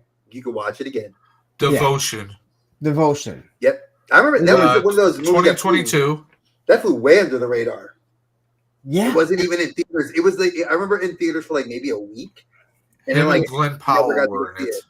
If I remember correctly, it was when Paramount that put on everything, either Paramount or maybe Apple TV when I had Apple TV. There's another good Tom Hanks movie, where he's the captain or the admiral.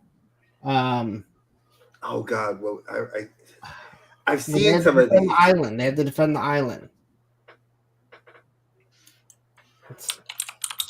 That brings up. I was just thinking of that Russell Crowe, Master and Commander. That's another one that you I've could never consider a made it war. through that movie. I've I've tried. never made it through that movie. No, I can't. It's not bad, but it's definitely very dry. It wasn't even that it was bad. It was long. Yeah, see, that's long for Yeah, being that's- long. And I own it. I've tried watching it numerous times. And I'm like, I'm never going to make it through this movie. Yeah, I think, what was it? I remember telling this to Dave. There is The Hunt for Red October. I remember watching that film with my dad, and I fell asleep in the theaters. The Hunt for Red October, where the actor is so good that he doesn't try and be Russian. Exactly. Who needs an accent, right? Who needs a Russian Sean accent? Connery. I'm Connery, damn it. I'm gonna be. Sean Connery's birthday. He has some sort of accent. That's all that mattered, right? But all he did was had mascara and an angry and a scowl the entire film. But again, I couldn't watch that movie. And then as an adult, I tried to watch it again. I was just like, Was it the Bloody 100th? No. I think it's Tom Cruise. It was on Apple TV. Oh, because I looked Tom Hanks. That shows up as an Apple TV Plus movie. The Bloody 100th No. honors the 100th bomb group. Nope. Okay. It's the battle of a specific island between the U.S. and Japan. it's not Iwo Jima. Because there's Masters of Air. Nope. Let's see here. I'm looking not that through old. his. Is it Greyhound? Maybe. It looks like it might be Greyhound. Yep, it's Greyhound. Okay. It's about. It's basically Ernest Krauss is assigned to lead an Allied convoy across the Atlantic during Captain World War Krause, II. yeah. Yeah. There you go. Because he must have a deal with Apple TV because he's got a ton of Apple TV projects. He's done a bunch of movies for them. Here's another war movie that would fall in that. This isn't exactly how it happened, but I love it. Is U-517? Yeah, great film. I love that movie. Cannot Ed Harris Jovi. kills it, but And- good lord. And a all-star cast before anyone knew there was an all-star cast.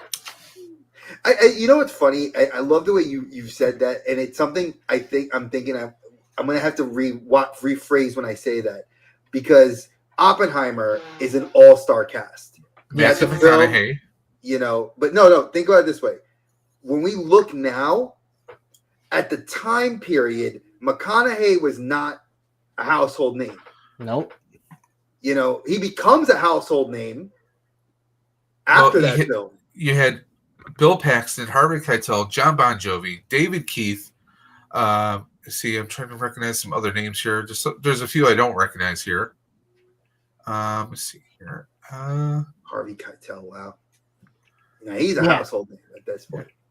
I think there's some people in that movie that you don't know their names, but when you see their face, you're like, wow. Exactly. And I feel like when you look at it's funny because when we look at Saving Private Ryan, Matt Damon was becoming a household name at that point. Yeah. This is prior to the Bourne series and all that sort of stuff. So you have to realize that when we I say think it all-stars, was just after Dogma, I think. So yeah, Saving Private Ryan, it is on the backs of Tom Hanks. exactly. Vin Diesel. This is Vin Diesel because coming off of Pitch Black. They could have thrown anyone into the Private Ryan role because he's not. I mean, he doesn't. What's his total time? Maybe about 45 minutes in the movie, potentially. He's Pretty a much. side character to his own movie. Yeah. He's not even the much. MC, folks. Because it's about Saving Private Ryan. It's not about Private Ryan. And that's what I think is kind of funny. Story of Saving Private Ryan. I mean, again, folks, I know people said, "Oh, what about Inglourious Bastards?" You could technically throw that in here, but it's not realistic. It's it's not a film I would recommend. I mean, it's great if you love Tarantino. I'm going to say it's a great film, but it's not a war film. Fury is. Yeah. Fury 100% is, and I think is a solid movie. Now, if you ever watch the Fat Electrician on YouTube, he's a military veteran. He's a comedian. He tells true stories, and he used to do like 3 to 4 minute short videos. Now he does like longer form ones, anywhere from like 15 to 20 minutes.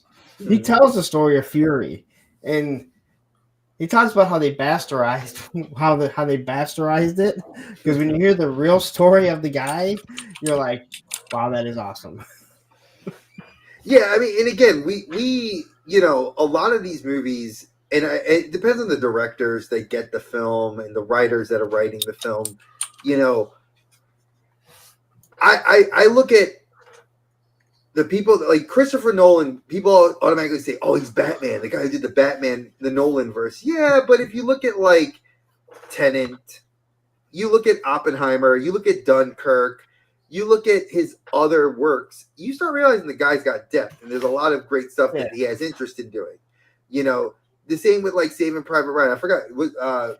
Dave, who was the director for that? Because again, Spielberg. It's Spielberg. So Spielberg, again, you look at Spielberg, he's done everything under the sun, But then you look at, I would have, because I forgot. Schindler's List. I mean, the list goes on and on. I'm not expecting Michael Bay to do some very dramatic movie that makes me go, wow, that was awesome. I'm gonna go, those are big explosions. Exactly. Pearl Harbor, right? That's exactly what I think. When I think of Michael or Bay, J.J. Abrams does it, you'll have lens flare. Yes, lots of lens flare. Lots of lens flare. I want to mention I liked Pearl Harbor as a popcorn flick, and I love the opening of the actual Pearl Harbor attack. Once you get past that and you realize how much that story is just a story, and I lose it, because it's kind of like, all right, it's fun, it's entertaining, but the opening scenes of actual Pearl Harbor being bombed is absolutely amazing. And as somebody, I had somebody in my life back when I was living in Virginia, my ex-girlfriend, her grandfather was a survivor that day. Okay. And he talked about, and when I remember we had talked about, we were watching, like, it was like we were at his house in Virginia Beach, and we were just visiting, and he knew I was a historian, and I loved social studies. So he would always pick my brain, and I was like, can I ask you, what was that like when you heard those air raid sirens go off? Like, what was going through your mind? And it's like you see a moment of pause hit his face, like, and his reaction was like, we were trained, but nobody expected it. Yeah, like, not like that. You don't know what it. He's like, I was young, I don't remember he's like, I just remember reacting. And I think that's what really, for me, when I watched the film again, had a different view of how I looked at the movie, because it's like, shit, man, like this guy lived through this shit. Like, he saw bunkers with his best friends getting just blowed the hell up. And like, we see this fictionalized character like, I'm going to run and save people. But this guy was actually trying to put fires out, trying to save people, seeing body parts fly everywhere. And then, like, you see, I know Pearl Harbor tried to give us like a very small glimpse of the Japanese kamikaze, because again, folks, if you don't speak Japanese, kamikaze means divine wind. It's the pilots were, they were bolted into their cockpits.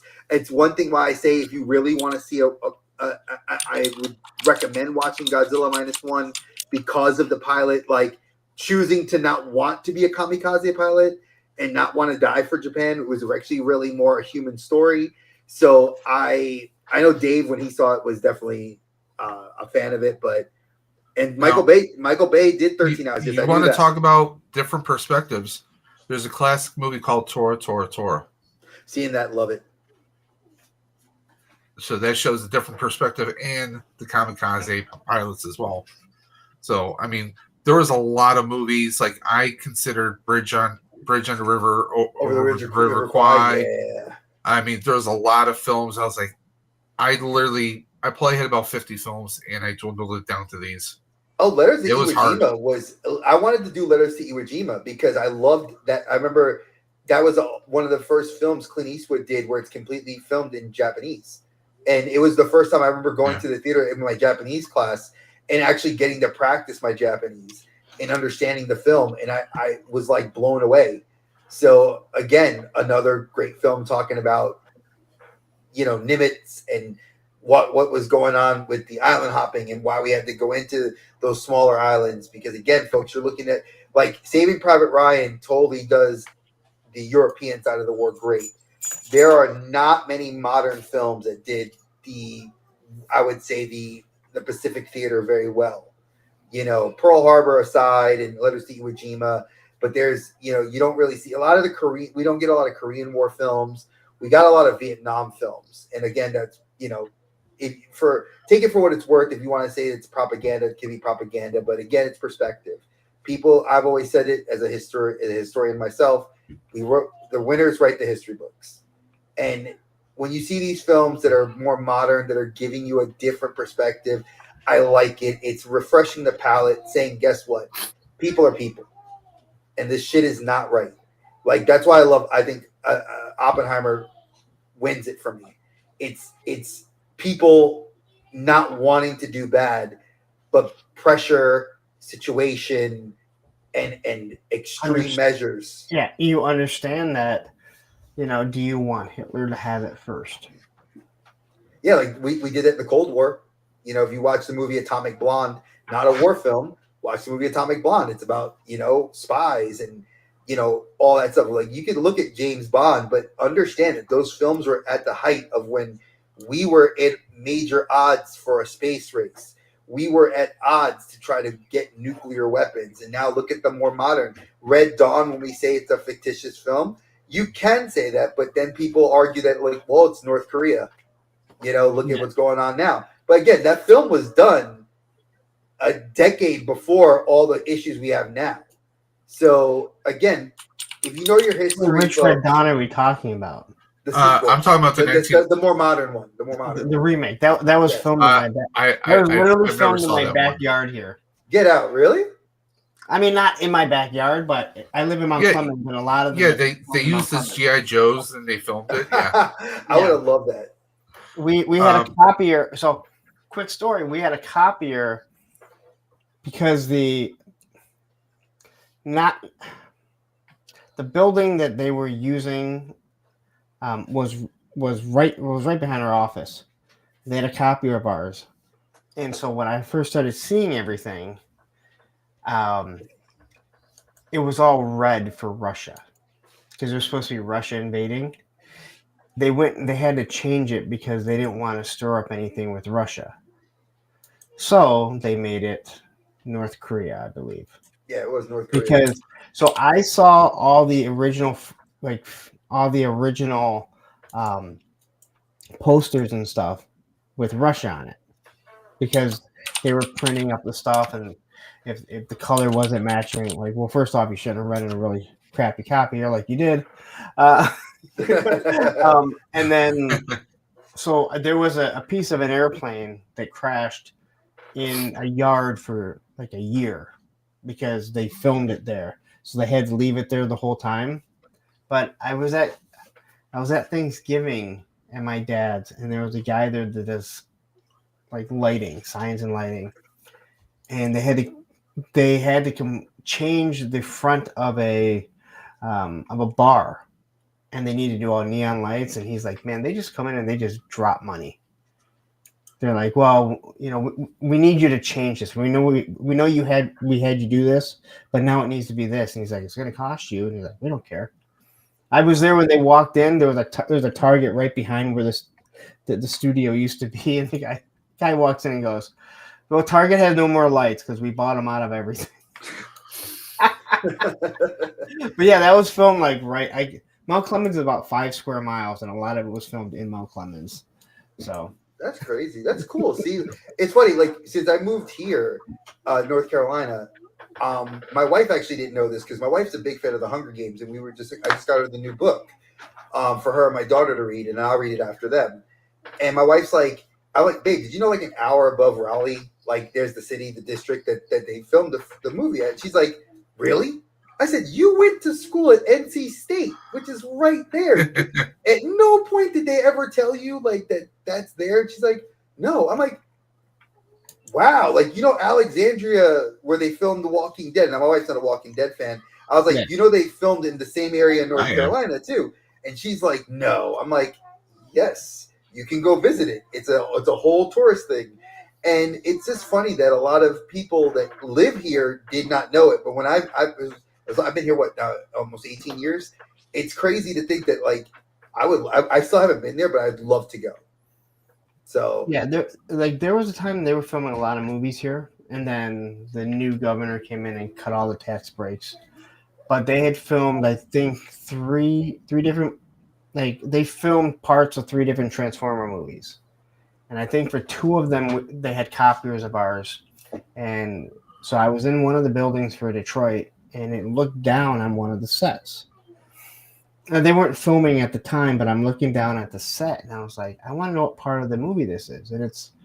And if you remember when like in part 3, when they're going into Chicago and they're trying to get in, mm-hmm. I hate to bring up part 3 to anyone. It's better than part 2, though. It is. No doubt. Yeah, when they can't get in, and Optimus Prime shows up, and he destroys them. He's like, "We'll kill them all." I was looking down because I remember the train being on an angle, and that's what I was looking down on because I was that's dope. Yeah, he's blown up. Michael Bay's blown up. Well, it was the old train station. Now Ford bought it.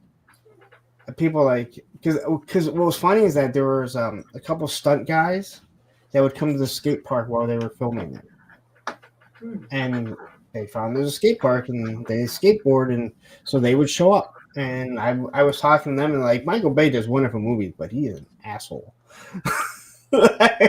I've never met any directors, but I would love to have met like him, Francis Ford Coppola. There's so many. I'd love to just pick their brains. Bay did damage on what we call the 33 here in Buffalo when he did the second Turtles movie with Amell as Casey Jones, because they had the garbage truck that was actually filmed in Buffalo. But they tore up the roads pretty bad. Oh shit! Like they had to do a lot of repair work. Well, the one city that like pretty much allows all films to be filmed at now is Atlanta. If you don't, you got to go to Montreal or you got to go to Europe because of our current presidency in the last 2 reigns that they're not allowing people to film here because of the tax breaks. So Atlanta, for some reason, they love it. I mean, North Carolina did it too. That's why we're never going to get Swamp Thing season 2, which I hate because I love the damn show. I get so mad. When they killed, again, I understand people want to kill incentives, but it was like you were bringing in business. Detroit 187 was filmed here. A matter of fact, oddly enough, guy that I'm doing a Tuesday show with, David Speck, he was one of the filmers on Detroit 187. Wow. They had copiers of ours. This is years ago, and they filmed everything here. So it sucks. It sucks because they would run a lot of copiers. So I know, like, we were in the same where they did the Great and Powerful Oz. That was a sound stage, and they had a copier of ours. Obviously, once they cut those tax cuts, all the studios moved out, but that studio was still there. And now one of the biggest weapons manufacturers, which is a client of ours, moved from their little town that they had to the sound, because it's so massive in there. Jeez, that's crazy. But yeah, again, I'm not living in Hollywood, so I don't get getting to see this stuff. And again, I don't care about meeting people, but I like to see the stuff that's going on, So it was always real interesting. I don't know, if you ever saw Detroit 187, it went on for 1 season. I was there working, and it was after they weren't shooting, and then when they're like, "Hey, do you want to go on the police station?" And it was super cool to go in there because like a lot of their shots were at night, so there was a the window that you would see like the skyline. It looked real, like it looked real, like the way that it was supposed to be, shaded, but you'd be able to see the skyline. And I'm like, that looks. It was just super cool. Because again, I'm not. I'm not a cameraman. I'm not seeing this all the time. No. So when you see this and you're like, that is so cool, and Well, I liked when they did. They filmed Marshall in downtown Buffalo. What was that? The movie Marshall. Okay. They did that here in downtown Buffalo. They filmed some of the scenes here. I live on Grand Island. They actually closed down our bridge when they did. Was it the Quiet Place? Okay. Because that was filmed on our Grand Island Bridge, which is a sketchy bridge to begin with. So I'm surprised they even cleared the film crew to do it. Oh no, there's sections of girders that are rusted right through.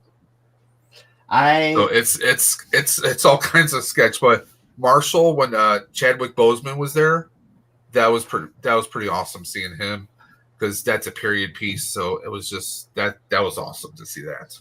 I came across a documentary one day, and it was about bridges, and they said like they were talking about the three bridges that are most well maintained.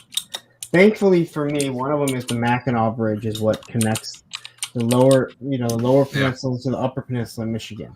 It's like the second most well maintained, which is good because it's like the third largest suspension bridge in the world.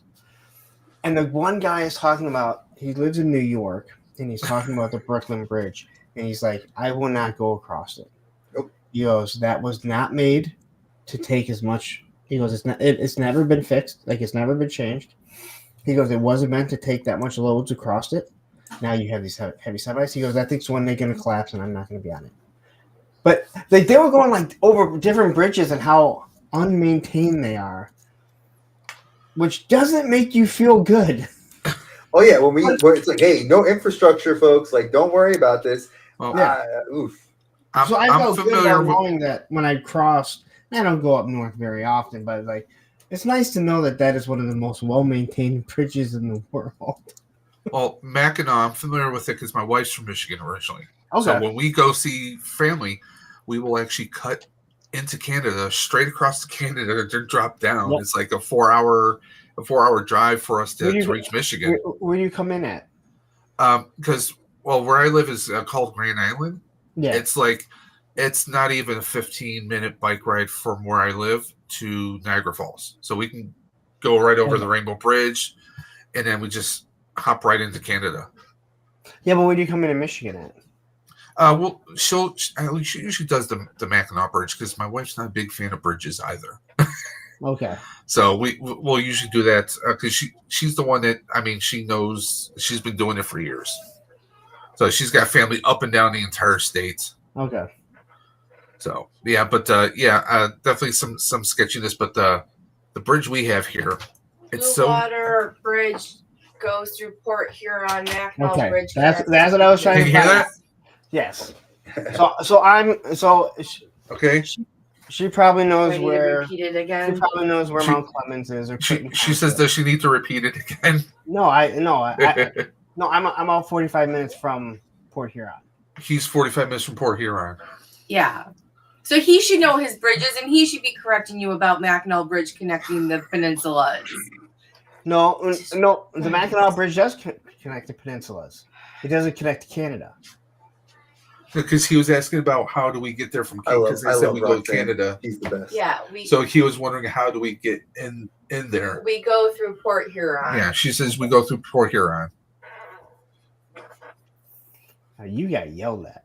Yeah, that's her way. That's why I love her so much. An Italian from Michigan. What can I say? Yeah, I get yelled at too, plenty of times. That's why I love her. I'm single. Have I not told you anything? What was that? And my wife's asleep. So. No, you haven't. Love she says, has she taught me anything? I said, no, she hasn't. You better not. I'm still learning. Trouble. Good. So I'm gonna ask you, Punk. what do you got going on that if anybody here that's catching this on the replay, what would they, if they're going to catch you, what days do you stream? Dave and I know we've been in your streams, but enlighten some of the new people that want to be involved in your channel. What would they, when are you doing? Man, I have too much going on. So every Monday night, 9 p.m. Eastern, Monday Night Toy Ramblings, I go on for about 3.5 hours. That's my main show. On Tuesdays, we have started a new show. We broadcast it on 3 or 4 different channels. It's myself, Baldy Locks, Toy Optics, and the Island Viper, starting at 6:30 p.m. Now it's only about an hour and a half to 2 hour show, which is okay. I don't really run it. I'm just kind of one of the voices on it. Thursday, 9 p.m. is Thursday with a friend, where I always bring in someone new from the this helps support me in the community to get to know who they are. And then we have been filming it's not on my channel, it's on the Coalition. We're doing a show called Talking Reacher. They have is that Jack Reacher? Because I love that show. Yes. Yeah. So they're an entertainment channel, so they're able to get the screeners. So we've been watching. Okay. We've been watching the episode on Sundays, the one that's going to air on Thursday, so that way we have it to go, right away on Thursday. So you can drop it right immediately. That's awesome. So the season finale is this Thursday. So we'll record this Sunday, and then we're actually going to do a live stream the following Sunday after the season finale drops. So it drops on Thursday. People have all weekend. Then we're going to do a live stream over on the Coalition. I'm also on. I haven't been on as much because I really got to get away. Sorry, guys. You asked, and I'm in this on this thing so much lately. On the Clubhouse, a good amount on Saturdays, which starts around 10 o'clock. And then let's see all the reviews that I've been doing. I do every G.I. Joe classified because I've gotten everyone. Red Sonja is shipping, so I should have that like Sunday. But what I am doing now is every Wednesday, Saturday, and Sunday, I've been dropping classic reviews of the original G.I. Joe O-rings, the real American Girls. Again, it's just it's neat to go back and look at that stuff from the 80s and see what detail was put into it that I know I never noticed because I was busy playing with toys. But to go back and look at the detail in the vehicles and the figures, to know that, man, they put a lot of detail and love into this that you never saw is awesome. So sorry about that. You asked what I have so much going on. Oh, don't apologize. No, this is what we asked because there like the fact that you love Reacher. Like another great thing that you and I have in common because I absolutely love the show. Alan Richardson, man, that guy is freaking amazing. Yeah. Love him. They need him. Yeah. If they do the new Absolute Batman, he is Batman. Like get him. I think that's he's too big. But that's the new. Yeah. No, if you get the chance later, like tomorrow, Google DC's Absolute Batman because he is like the new Batman, and he's like a guy that's not Bruce Wayne. He is like a jacked up, like vigilante. He would fit the role perfectly. Yeah. Now, are you going to watch the spinoff? Yes. Yeah, we're already talking about. We're already talking about doing that too. Okay. Because the guy that I'm doing with, Adam Vales, he works for the Coalition or is part of their group. He brought me on because I was on his show, and we just happened to talk about it. And he said no one else in their in the Coalition group wanted to talk about it, and he remembered that I said I liked it, and it's done very well. It's on Spotify too and Apple, everything. So once we heard that, we're like, all right, well, we're going to do the spinoff. And again, I don't know how you couldn't. If you like Reacher, I don't know how you can't, because Neagley is a very important, very important part of that whole show. So, yes, I'm looking forward to it and seeing how they do it. And especially if anyone's watched the past couple episodes, I mean, it's definitely showing her strength. So I'm looking forward to it. Yeah, her character last season she shined last season. I loved her. Yeah. So getting her own show it's just, she deserves it. The 6th episode where let's just say she survives. She has a very similar sense of humor as Reacher does, but not as dry as him. Like, I think that's what makes, we talk about it, you know, in our show, that he has this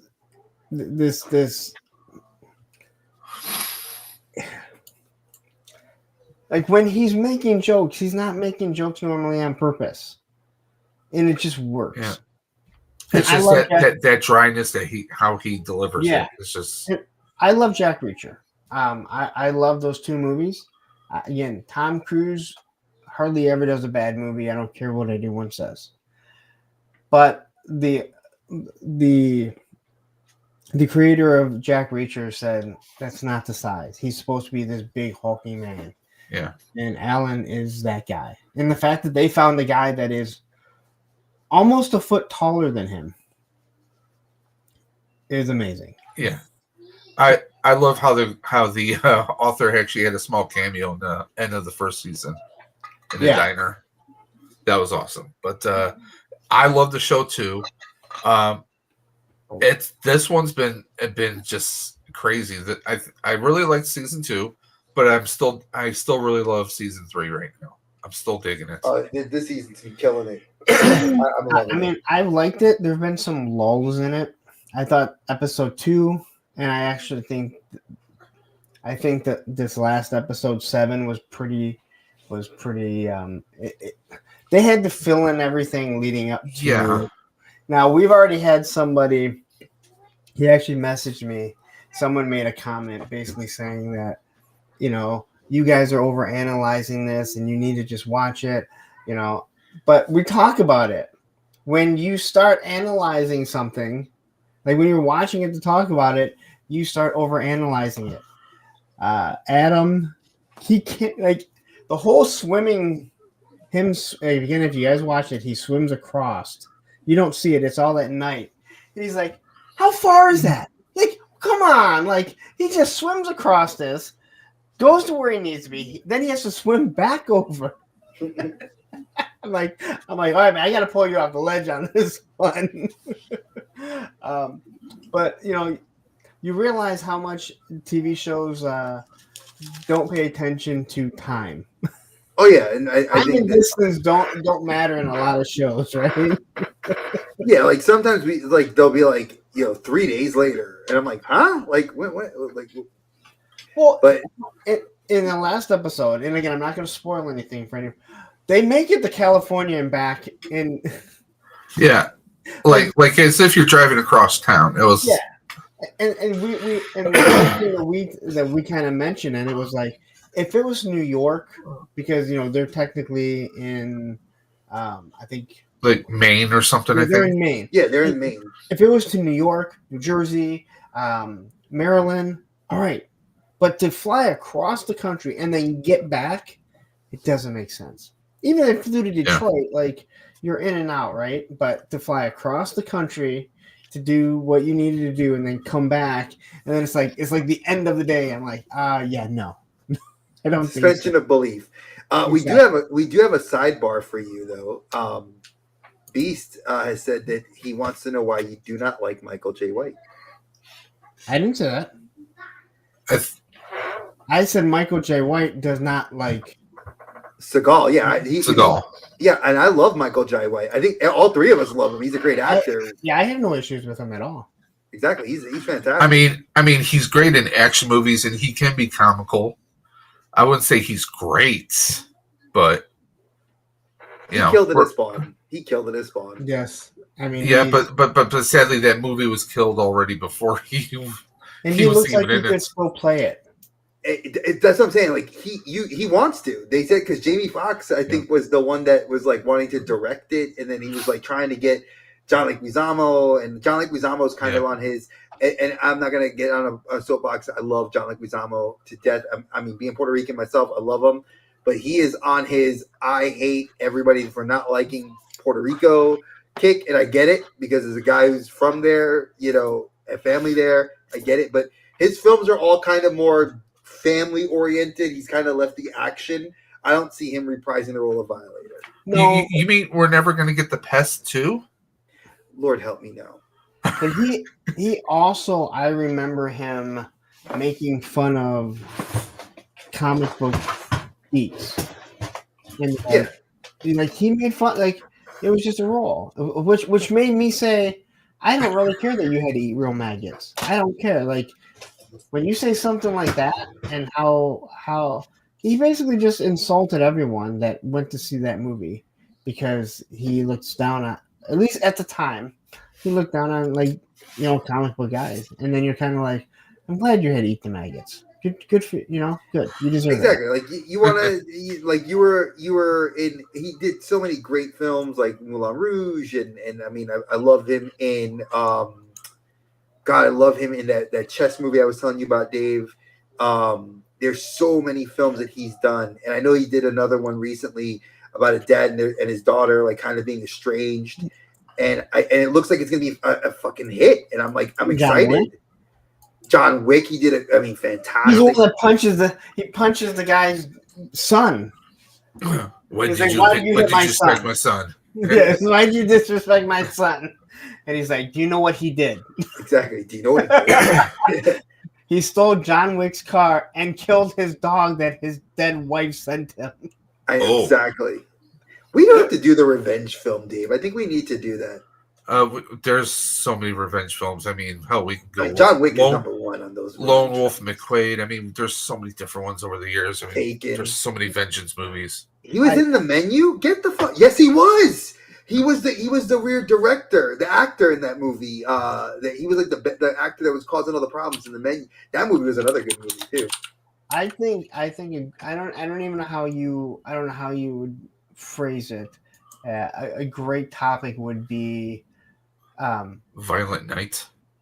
Would be to do like your top action heroes in movie franchises, like Taken, The Bourne Identity, John Wick. I'm taking The Bourne Identity. Like I'm taking Bourne every single day. We could do we could try to do a March Madness bracket style. Rambo. Yeah, Rambo would be in there. I don't think you could put any of Arnold's movies in because he doesn't have like sequels. Conan. Those are his only sequels. Terminator. Yeah, and that. Well, it's a different robot each time, though. Like so, if it would have been a series of Commando, he would have been perfect for it. Oh, perfect. Yeah. Bruce Willis in Bruce Willis Die Hard. Yeah, I mean, some of those movies died hard for sure. Yeah, I mean the Expendables. I mean, straight them with the mechanic, and God, I mean, you really could go on a whole gamut of just those like. Again, you look at Taken, you look at Liam Neeson, and you're just like, God, I've talked about those films. What? I've talked about them so many times. I love the films. I love the idea. It was like cool for the first two films, and then I'm like, how stupid are you, your wife, and your daughter? Like, come on, man. As a girl dad, you taught her once. Don't do stupid shit. Okay. Then you do stupid shit again. Then you do it a third time. You have to be. It has to upset you anytime that someone decides to kill off Famke. Like, really? Like, you couldn't kill off someone ugly? Dre. Love her. Ivana. Equalizer. Who? Denzel? Denzel, yeah, the Equalizer. I would give it to him for those three films. I have not seen the first Equalizer, but I watched 3, I think. It was good. And then I watched 2. 3's? You know what? But 1 wasn't out on anything, and I was like, And someone was like, "You don't have to actually see them." I want to ask you because I think that you saw 3. What did I own it? I don't dislike the film, but I don't like the film. I think not seeing the other ones, it's hard to say if I think it's good. You know what I mean? Yeah, It was entertaining. it was. But I didn't know the character per se. You know what I mean? Like I didn't know the character. Like he didn't really he tended not to use a gun, which to me was like I would use my gun more than that because I'd rather not. As far as best revenge swag. movie, what about Kill Bill? No. I hated Kill Bill too. And I love the Kill Bill movies, but I think Old Boy. I have to agree with Beast. Old Boy, the Korean film or the remake. I mean, the guy is kidnapped for no reason, locked up for 10 years, gets out, meets a beautiful woman, has sex with her, finds out later on that it's his daughter. Oh, what the hell? Yeah. This is Old Boy? Old Boy. Was this filmed down south? So if you see the original, which is done by the director Takehishi Miike, the Japanese version was based on the Korean manhwa, the comic.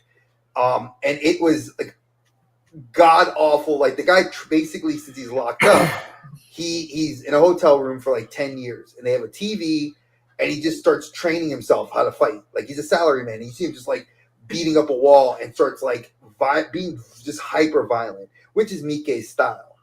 And then when you watch Brolin in the Americanized version of it with Jackson and Elizabeth Olsen, you're like, it's not, there's a lot of similarities, but then like the American version, like most things, has to go on this weird route and it doesn't make sense. But again, Old Boy, I think, is, for me, watching that film, is it's you're like, damn, it's a good movie, very good. We definitely got to do that. Like we definitely got to make that a thing now. I think, Dave, we got to add it to the list of ideas. Page 5 of my idea board that I have. Because we have everything scheduled out into this starting in the summer now. Pretty much everybody, yeah, because everybody wants to talk to us about movies, and then whenever those ideas I get come out that are good, everybody's like, "Well, I want to do it. I want to do it," and I'm like, "Well, we could." Then we got this, so it's fun. Well, but I'm looking at the cast for Old Boy because I have not actually seen that movie. We already have revenge movie royalty in here with Lance Reddick. I forgot he was in that. I know Samuel L. Jackson was in that movie.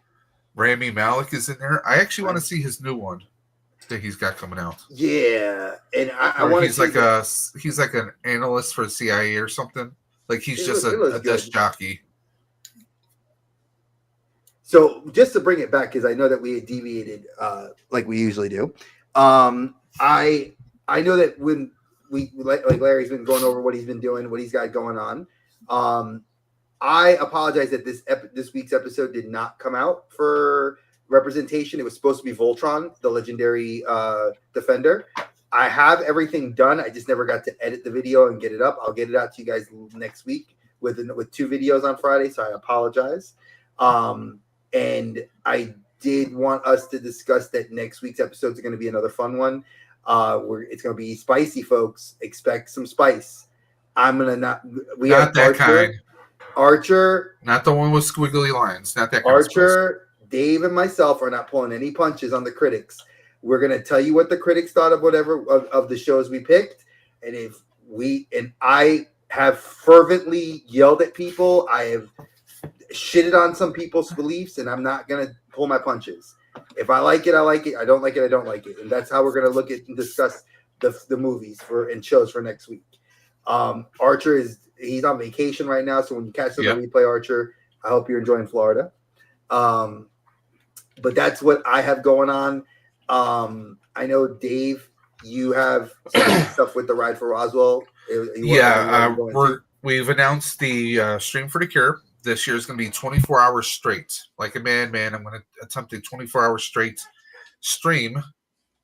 And Dre, the finalization is going to be, we'll be doing odds are we'll probably be doing the Outer Dimension podcast, and then I will go straight into the stream.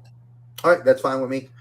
So from like midnight, Friday night and midnight, all the way through Saturday, 24 hours straight. Ride for Roswell, for those that don't know, is an annual bike riding benefit here in Buffalo, New York area. It's been going on for the past 30 years to benefit Roswell Park. The links are in the description below. Stream for the Cure. We have about 3 boxes. I'm actually planning to add a few more items to it. At one $10 donation, it's you guys can check out the video I just dropped. It's one $10 donation gets you in on all the wheels that we're doing. So, and one of the grand prize is going to be a Star Wars hot toy that we're going to be giving out. Yep, that's going to be the big one. Still sealed in the shipper. So we're going to be doing that. It's going to be an open stream for everybody and their grandmother. Anyone who has a channel, they want to come on. I mean, it's 24 hours straight. We're going to have plenty of time for everybody. Anyone and everyone's invited. But I think I may be doing 1 or 2 streams tomorrow afternoon and possibly Sunday afternoon. I still have a bunch of stuff I need to open up. Dre knows this. Yeah, I So know. And I'll I'm going to have a box some there. hangout streams with me unboxing some more Joes and some other items I got. So I did want to say I am waiting to hear back from Four Horsemen. I did reach out to them to see if they can get us another box for this year because I know that they did awesome for us the first year. So I'm waiting to see and hear back. So we'll hopefully I will know within the next week or 2. But again, listen, I'm going to say this. I had fun, Punk. I feel like I actually got to know you really well because these movies are very telling on people's views. I feel like you are definitely welcome anytime you want to come back and hang out with us. Hopefully we can pick some films that you've seen, especially like if we do revenge films or like good, I like your idea. Doing like kind of like the best character, maybe like from an action series. Yeah, like I guess action like franchise. I think that would be a fun one to do with you. So you're always welcome back. The franchise. Mine's Jason Bourne. He's like I'm done. Episode's Jason done. Bourne, Jason Bourne. And see, Dave and I would be like, well, I mean, what about Die Hard, and what about? I think there's other really good ones. Come on, wouldn't you want to see Jason Bourne versus John Wick? Yes. That would be a hella showdown. But I think Jason Bourne would win. Yeah. I don't know. I mean, Wick is crazy. I want to say this about John Wick, and this may change your idea of the movies. Watch the movies again, and it is the best adaptation of a shooter, like a first-person shooter game. He's in the middle of the road shooting in a roundabout, and people are just driving around, just like a video game would happen. Like, no one's paying attention.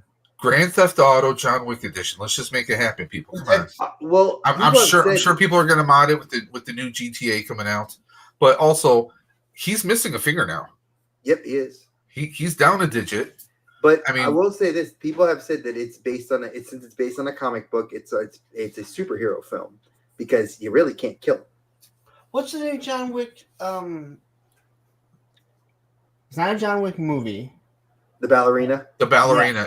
Yeah, he's in it. He is appearing in it. I think it's like a kind of a prequel kind of a thing. Well, and the good thing is he doesn't age either, so they don't need to like. He's a vampire. They're all vampires. They don't need to age him.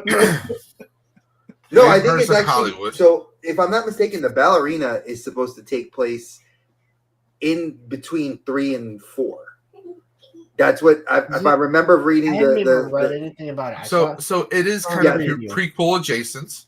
Yeah, because they announced the trailer for it. It's not a sequel taking place after, so it's parallel. So I want Halle Berry to get her own freaking movie with those dogs. Give me Halle Berry with the German Shepherd. I mean, I like Halle Berry because she's hot, but there's sometimes that she's just not the greatest actor all the time. Oh no, you need to give her like Swordfish. Yeah, you gotta give her other people with her to help her. Like Swordfish, you had Hugh Jackman. That helped her.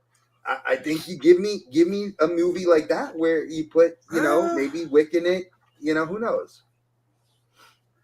With no body armor gets the L. Wow. See, yo, you tripping beast. I mean, yeah, his suits are essentially he has bulletproof His suit, armoring. in his it, suit's so, like yeah. Fisk. His suit's like Fisk. Fisk had bulletproof suits. Fabric, yeah. So I mean, you take that away, but still, Jason Bourne. I mean, his He beats people parkour up skills.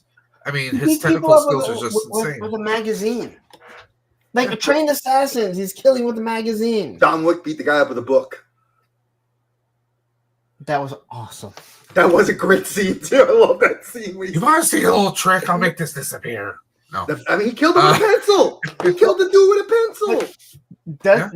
Didn't Jason Wick? Didn't Jason Bourne Bourne also kill someone with a pen too? Yep. Jason Bourne is secretly John Wick's second cousin. They're related. No. They're like, they're somehow related. But see, I like that. We definitely, like I said, I'd love to bring you back on just to kind of pick your brain because I think Renner's Bourne film was not good. I've never seen. I mean, it. we I can really- admit that. We Well, I can don't admit want- that. How do you do a Bourne movie without Jason Bourne? He's in, he's in the movie, but like not in the movie. It's Not one in of the those movie. weird things. Like he's in the film, but it's sort of like, okay, for anybody that's not watched Daredevil, He's in there for 20 minutes. I'm gonna put it this way: if you watch Daredevil this current season, this past episode, there is tons of Doctor Doom Easter eggs all over. If you don't know, you should watch the episode and you'll find out. That's how it was kind of insinuated in the Bourne Legacy.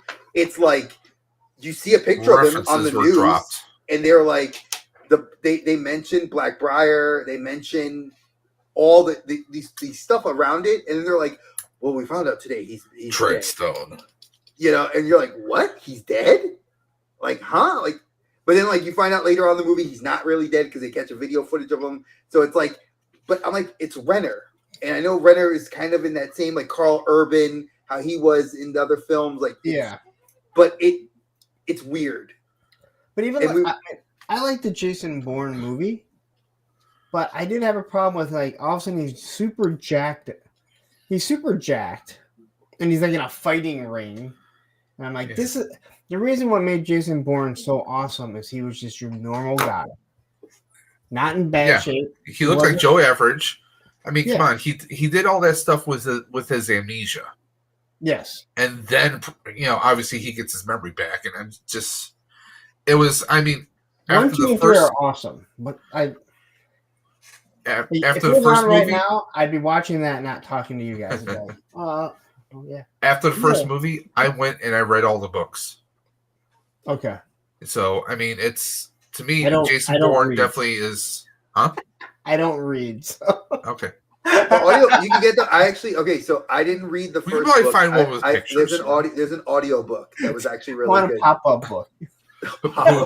Explosions, bam. Dre, The punches. who reads the audiobook? The one that Or should I say who narrates it, I should say. the narrator for one of them was Patrick Stewart did one of them. I know that one. He Wait. narrated one of them. But you know what's also crazy about Jason Bourne? It's John Wick kind of followed the same thing. In the second one, he's just trying to live his life, and they come to assassinate him, and they kill his girlfriend, and that's kind of what sets him off. Now I'm earmuffs. I mean, I think I'd be more worried about my dog now than any of my exes. I'm just kidding. No, it's like Liam Neeson, like in Taken, like you go after my kid, that's a problem. Yes. It's a whole different ball of wax. And then I've you said go after that. my ex-hot wife.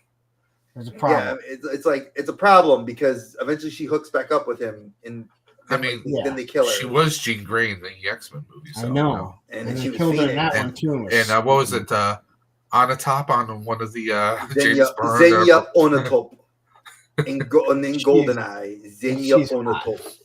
She's just Yeah, she could break you with those thighs. I remember seeing that in the movie. I was like, And I die happy. What? oh, I would. That's the way to go. Go with a smile, like Nicholson said.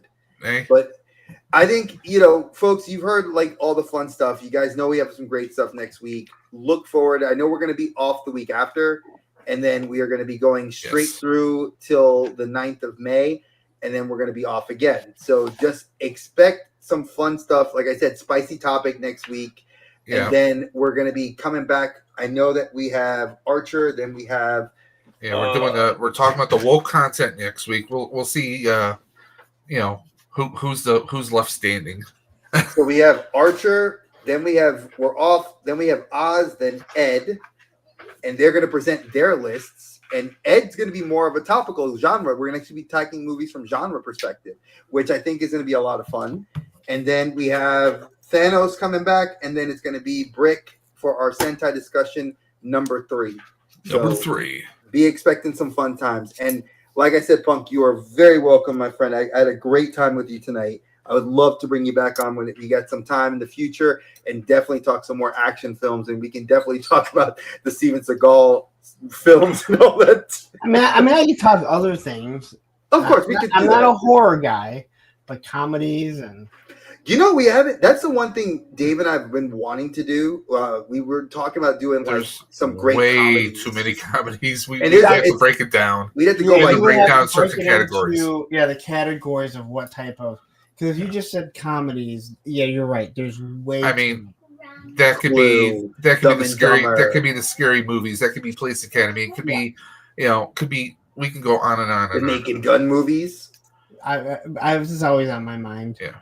I'm still trying to wrap my head. I'm still trying to wrap my head around the fact that they are doing another Naked Gun movie with Liam Neeson as the son of Leslie Nielsen's character. I can see it though after watching Ted.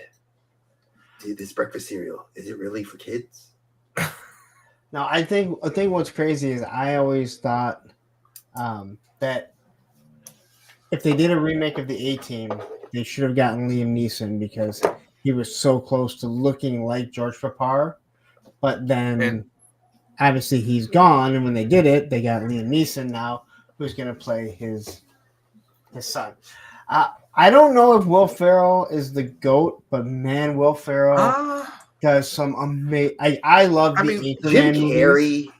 Jim Carrey, Richard Pryor. Will Ferrell's not on my list. I'm not a big fan of his, but I do think he's funny. I feel like there's people, certain movies. They're either Robin Williams. When I saw Anchorman, I had tears in my eyes. Anchorman was really good. My brother loves anything with Will Ferrell.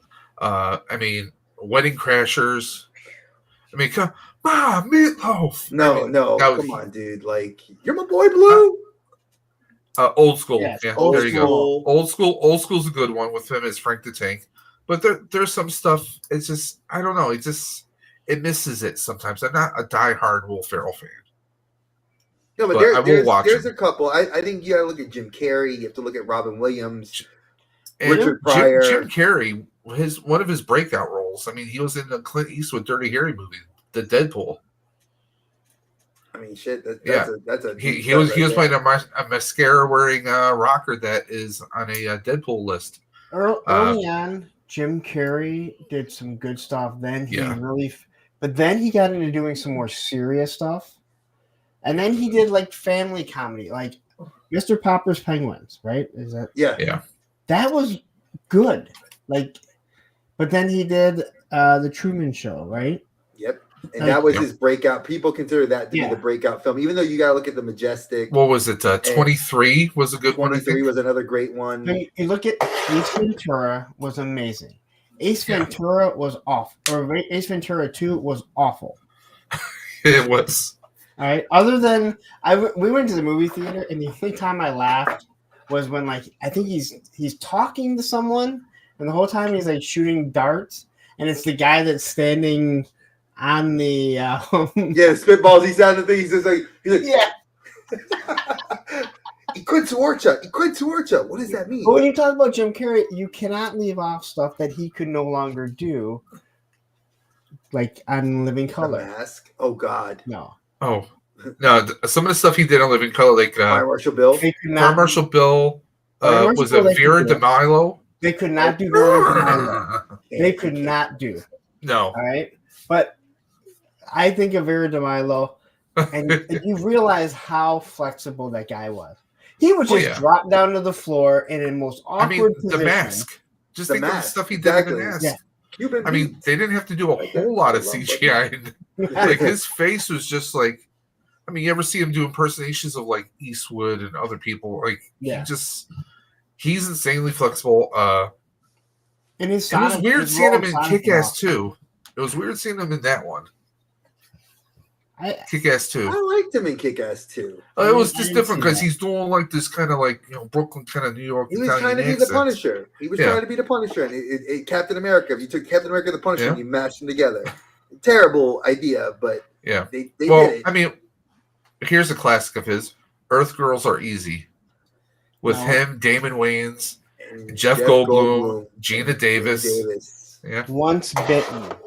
Once big. great one with Lauren Hutton. Yes, that is a great one.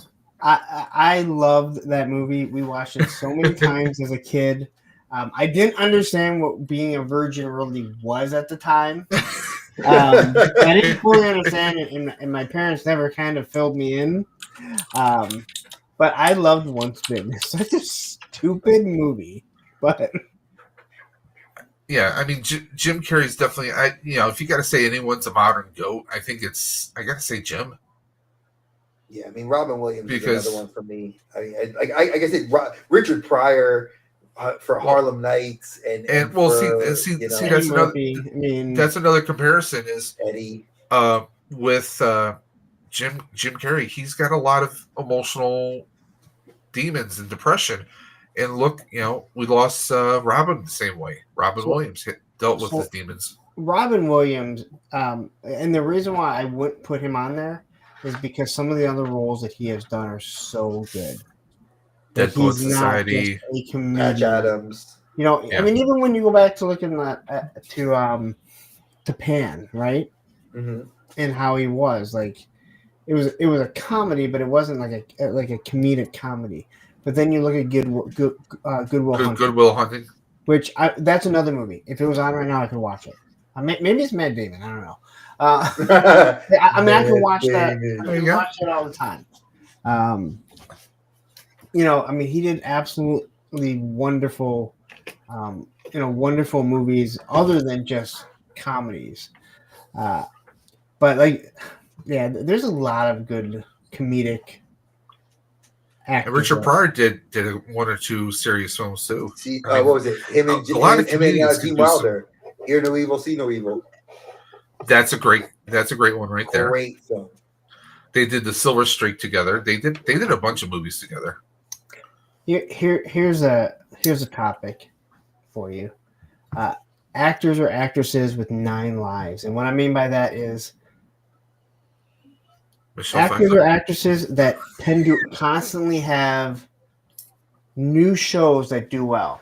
And Ted Danzig, it's not Good Danzig. Place, Cheers. Ted Yeah, Danson. It's a good place. It's It's amazing. so good, right? Oh, And the then, Good Place It is is. awesome. and then he has a new one where he goes undercover and it's a not. He's a teacher. He's a teacher, right? Or he's a teacher or a cop or something like that. Like No, he's just his wife. He's a widower. It's like a private eye, or it's like something He just like kind that. of happens to be.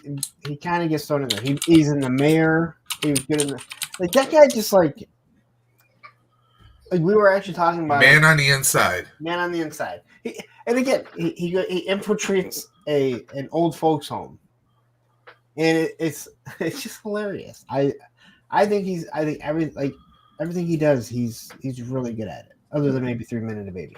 And it looks like it's made by the same guy who did Good Place. So obviously Okay. that makes sense right there. Good Place, another solid film, a solid series. Yeah, but like the mayor, he was in the mayor. That kind of just ended. But he did Becker. Becker, we were looking at. Like, Becker that was a good great one. too. Yeah. Now, Yeah, obviously, Cheers we know about. But yeah, I was talking about that with Adam Vale, who I do Talking Reacher, and his name. He was came up. also on CSI. He Yeah, was in on CSI. He was Yeah. on there. And that was a big departure for him. Yeah, so he's You know? a guy like 9 lives. Like he's and Tim Allen, another one. How many popular series does Tim Allen have? I mean, just like he's got that new one with what's her name Shifting from gears. Kat Denning. Kat Yeah, Denny. I watched the last episode today. I love Tim Allen. And maybe some. Oh, it's already canceled. No, well, no, I'm talking about the Or- last or for the episode that season? aired, yeah, Okay. it's not. It's not. I think there's more, but Disney's kind of weird because, or Hulu, whatever, because they're. Same It company. doesn't. It doesn't. Yeah, I know, but it doesn't show you like how many. Like usually, like if you go to Netflix or if you go to like, It'll tell you like, yeah, how many. But I was like, there's only 7 episodes in this. This is really weird. And then, Or they only drop so many at a time, then you get to wait. well, they're a couple not even months for showing you that like another one's coming. That's what was really because I was like, there's only 7 episodes in a season. That's weird, especially for Tim Allen. And then I saw like episode 8, and I'm like, well, there's no 9, and then 9, you know. But yeah, again, a lot of it has to do with, you know, he did Yeah, a I mean, whole series based in Detroit. So yeah, I mean, he's just Tim Allen. I mean, and the thing is, he was just a stand-up comedian from way back who had troubles with the law. yep. Cocaine. I think it was it drug use and drug dealing. I think he might have Yeah, been doing. he got arrested for Yeah, and drug dealing. comes out, does stand-up comedy. You know, lands Home Improvement, and mean, hell, I mean, come on, Galaxy Quest. Oh, God. That's just a hilarious ass movie. The Santa Claus, and they did the Yep. Santa Claus series. Santa Claus. Yep, the Santa Claus movies, the Santa Claus series. I mean, Wild Hogs. I heard that they were working on possibly a second one, I missed the first one. which would be interesting. I mean, it's a stupid kind of comedy, but it's Yeah. fun. Like him, Martin Lawrence, John Travolta, and William H. Macy decide to make a motorcycle club. Yeah. And they go on a trip, and they get in all kinds of trouble. It's a fun, enjoyable popcorn movie. Now, this is what I like about Tim Allen, is that he got in trouble, and he doesn't try and act like he didn't. He owns it. Yeah, he owns it. He uses it. I love that in every single show that he does, he harkens back to things that he's done before. Like even in like episode 10 that I just watched, he pulls out a Buzz Lightyear comment.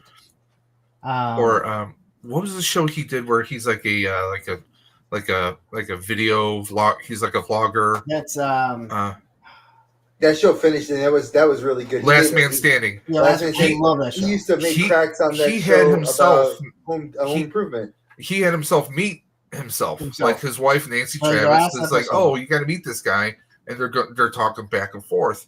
And I know he does like Easter eggs from other shows.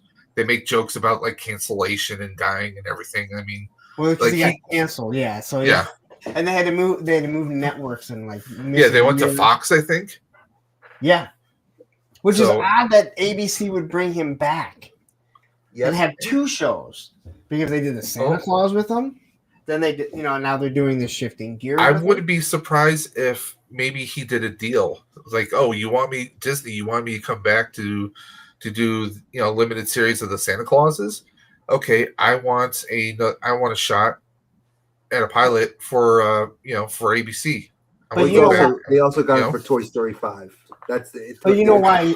You know why they canceled? What is it? Last Man Standing. Last Man Last Man Standing. Standing. His Because- political affiliations. Yep. But that was ABC. Then they bring him back after he made all the jokes about him because, well, he's Santa Claus. You can't. You own the Santa Claus, and if you're going to do a TV series, you got to bring him back. Yeah. And kids don't care about their political. Like the kids don't care, right? They didn't care. He's Buzz Lightyear. You can't get rid of that. Exactly. That's it's like Tom Hanks. You can't get rid of Woody. It's like I mean, just because the actor has political affiliations or political ideals, that's not being presented in a TV show. Is that Well, really he- going to stop? Well, he did present it. no as- Last Man Standing. He totally did. He Okay. What was totally did. awesome is that he made sure that in that his wife and his daughter especially had completely different opposing views. And that's the way it should be done, I think. Yes, and that's why I think it worked. And even in this show, shifting gears, I think episode like 6 or 7, he brought Vanessa, that was his wife on Last Man Standing, and like they're both at because he's a widower and she's a widow, and their loved ones just happen to be next to each other, and they end up meeting at the cemetery, and she makes jokes that clearly is saying that like her dead husband was like Mike was over in Last Man Standing. And then that's what they did when they brought in his former wife on The Last Man Standing. She makes all kinds of jokes, and you can tell it's talking about how Tim Allen or how Tim Taylor was. Didn't they bring one of the sons on there? Yeah. Yes. Yeah, he was the because I saw that on a clip show on YouTube. I was watching because I never actually got to watch. I watched some of Last Man Standing, but I never saw all the way through. And I saw a couple shows where they were a couple channels they were doing like, they were talking like what happened to best Last Man Standing, and they showed a clip of like the oldest son, I think, the middle one. The middle one, yeah. I forget what the name was, but yeah, Jonathan Taylor Thomas. Because the eldest one, I think he got in some legal troubles past couple years. And one of them passed away. The youngest and the oldest both. Yeah, Jonathan Taylor Thomas is the only one that's actually done something because he was, Disney. He was in that Disney bubble. He was Simba in The Lion King, and then he had some other minor acting roles. And but I think he stepped away and went to college though. So that's what saved him. That's what saved him. Even when he came back in Last Man Standing, he made all kinds of jokes about more power. And then when he brought Al on, one of the episodes, Al's like, "Hey, how are your 3 boys?" And he's like, "You mean 3 daughters, right?" Something like that, So, and he always does. He did that stuff all the time. He brought down and I don't know how we got into the whole Tim Allen thing, but in comedy, in Last Man Standing, I think his daughter, she's like, how'd you get an early release of the Santa Claus? It was like something like that. It's like, that's why I love Bruce Campbell. He loves Ash. He owns it. Yeah, right? he does. And he doesn't shy away from. And then you have guys that just don't call me Ricky Schroeder. It's Rick Schroeder. No, you're Ricky, dude. You had a train that we all envied. All right. All right. Yeah, I remember when he was on NYPD Blue, he was Rick Schroeder. Yes. No, you're Ricky. And he did a bunch of TV movies. And you get mad if you call him, Rick, Ricky. So, and Ed O'Neill's another one. Like he really is the GOAT. You look at a guy that from Married with Children, which could never be done today. Oh, I would always say never. That yet the reruns, run, right? I know that at one point they were talking about trying to do like a limited revival, but then Christina Applegate's illness it's just so severe that she's never going to be acting, and that's why you can never do another Anchorman. Yeah, like she's too important. Here's one who's had a bunch of TV shows. Reba McEntire's had a couple of comedies. Reba. I used to watch Reba, and I don't think I've ever seen a new episode of Reba, but I thought Reba was funny. It is. I've watched it with my wife. First time I saw her act, though, guess what I saw her in? Tremors. That's fucking. Oh shit! I forgot. Because she was the wife to what's his name? Is it Paul Gross, the guy who was actually the father from Family Ties? Family Ties. Yep. He went from being a hippie to being a gun-toting survivalist. And he was the only character to translate to every Tremors film. Every iteration. Iteration would work as well. Hey, listen, when you have a wife that teaches grammar and English all the time, I do have to watch my P's and Q's. Yeah, she's got a show called Happy's Place. Looks like it's just started in 2024. It's very similar. It has the new wife on it. Yeah, I've seen that. And I saw there's a clip or an outtake where the guy that played her son-in-law Van shows up. Yep. So that's cool when you bring back past people or just have them. And they make jokes show up. Or there's a clip of it where he comes in and he acts like he's from that show. Like that's what I've seen that clip. That's what made the end of Newhart so awesome. That's what made the end of Newhart so awesome. That when he wakes up, he's. Oh, I'm sorry.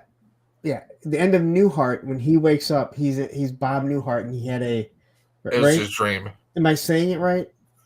The Newhart show, and then it was Bob Newhart, right? Yes. And when he wakes up, he tells and no one knew it because you could keep things a secret back then.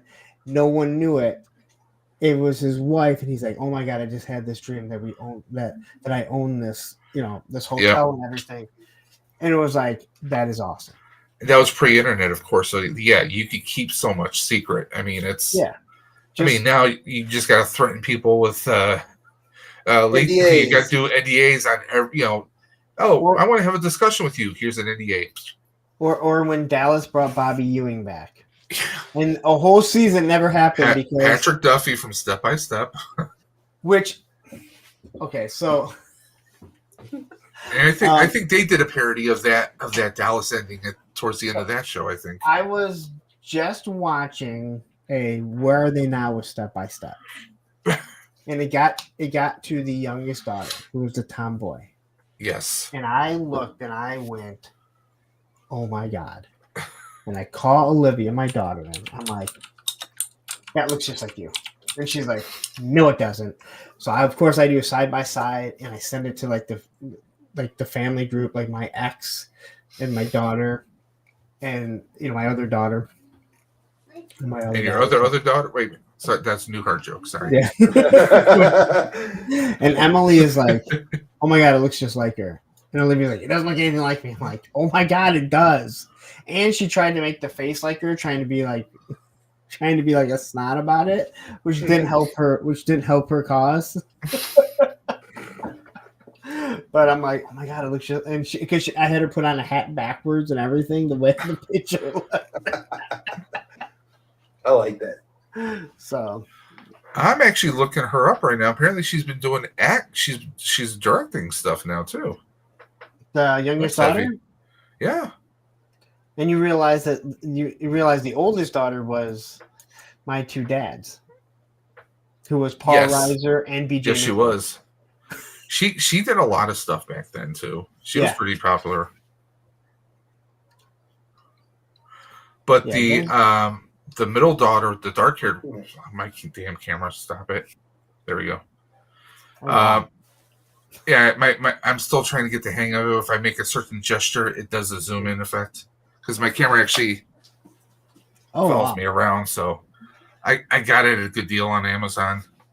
But the dark-haired daughter, I think she was in an accident. Did she lose a limb or something? I think. I want to say. They didn't say anything. When I was watching it, like, where are they now? And they're going every time someone had a divorce, and they're still reeling from their divorce. I'm like, all right, dude, not everyone reels from their divorces. All right, some people do get over it.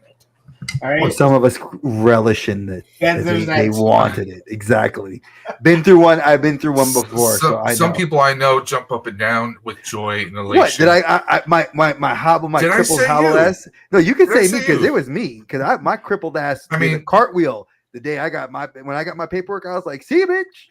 Did I say you? Yeah, but I was talking about you. You're happy as hell. I'm still happy that bitch can rot in hell. Language. Oh please. It's 1:39 in the morning. Well, language now. Come on. Oh please. Yeah. I should probably wrap it up so I can. Yeah. Get stuff eventually he has to get ready to do his stuff, dude. Yeah. But Punk, man, you definitely. This has been a lot of fun, bro. I would love for you if you ever would like to. You're more than welcome to come back onto the show.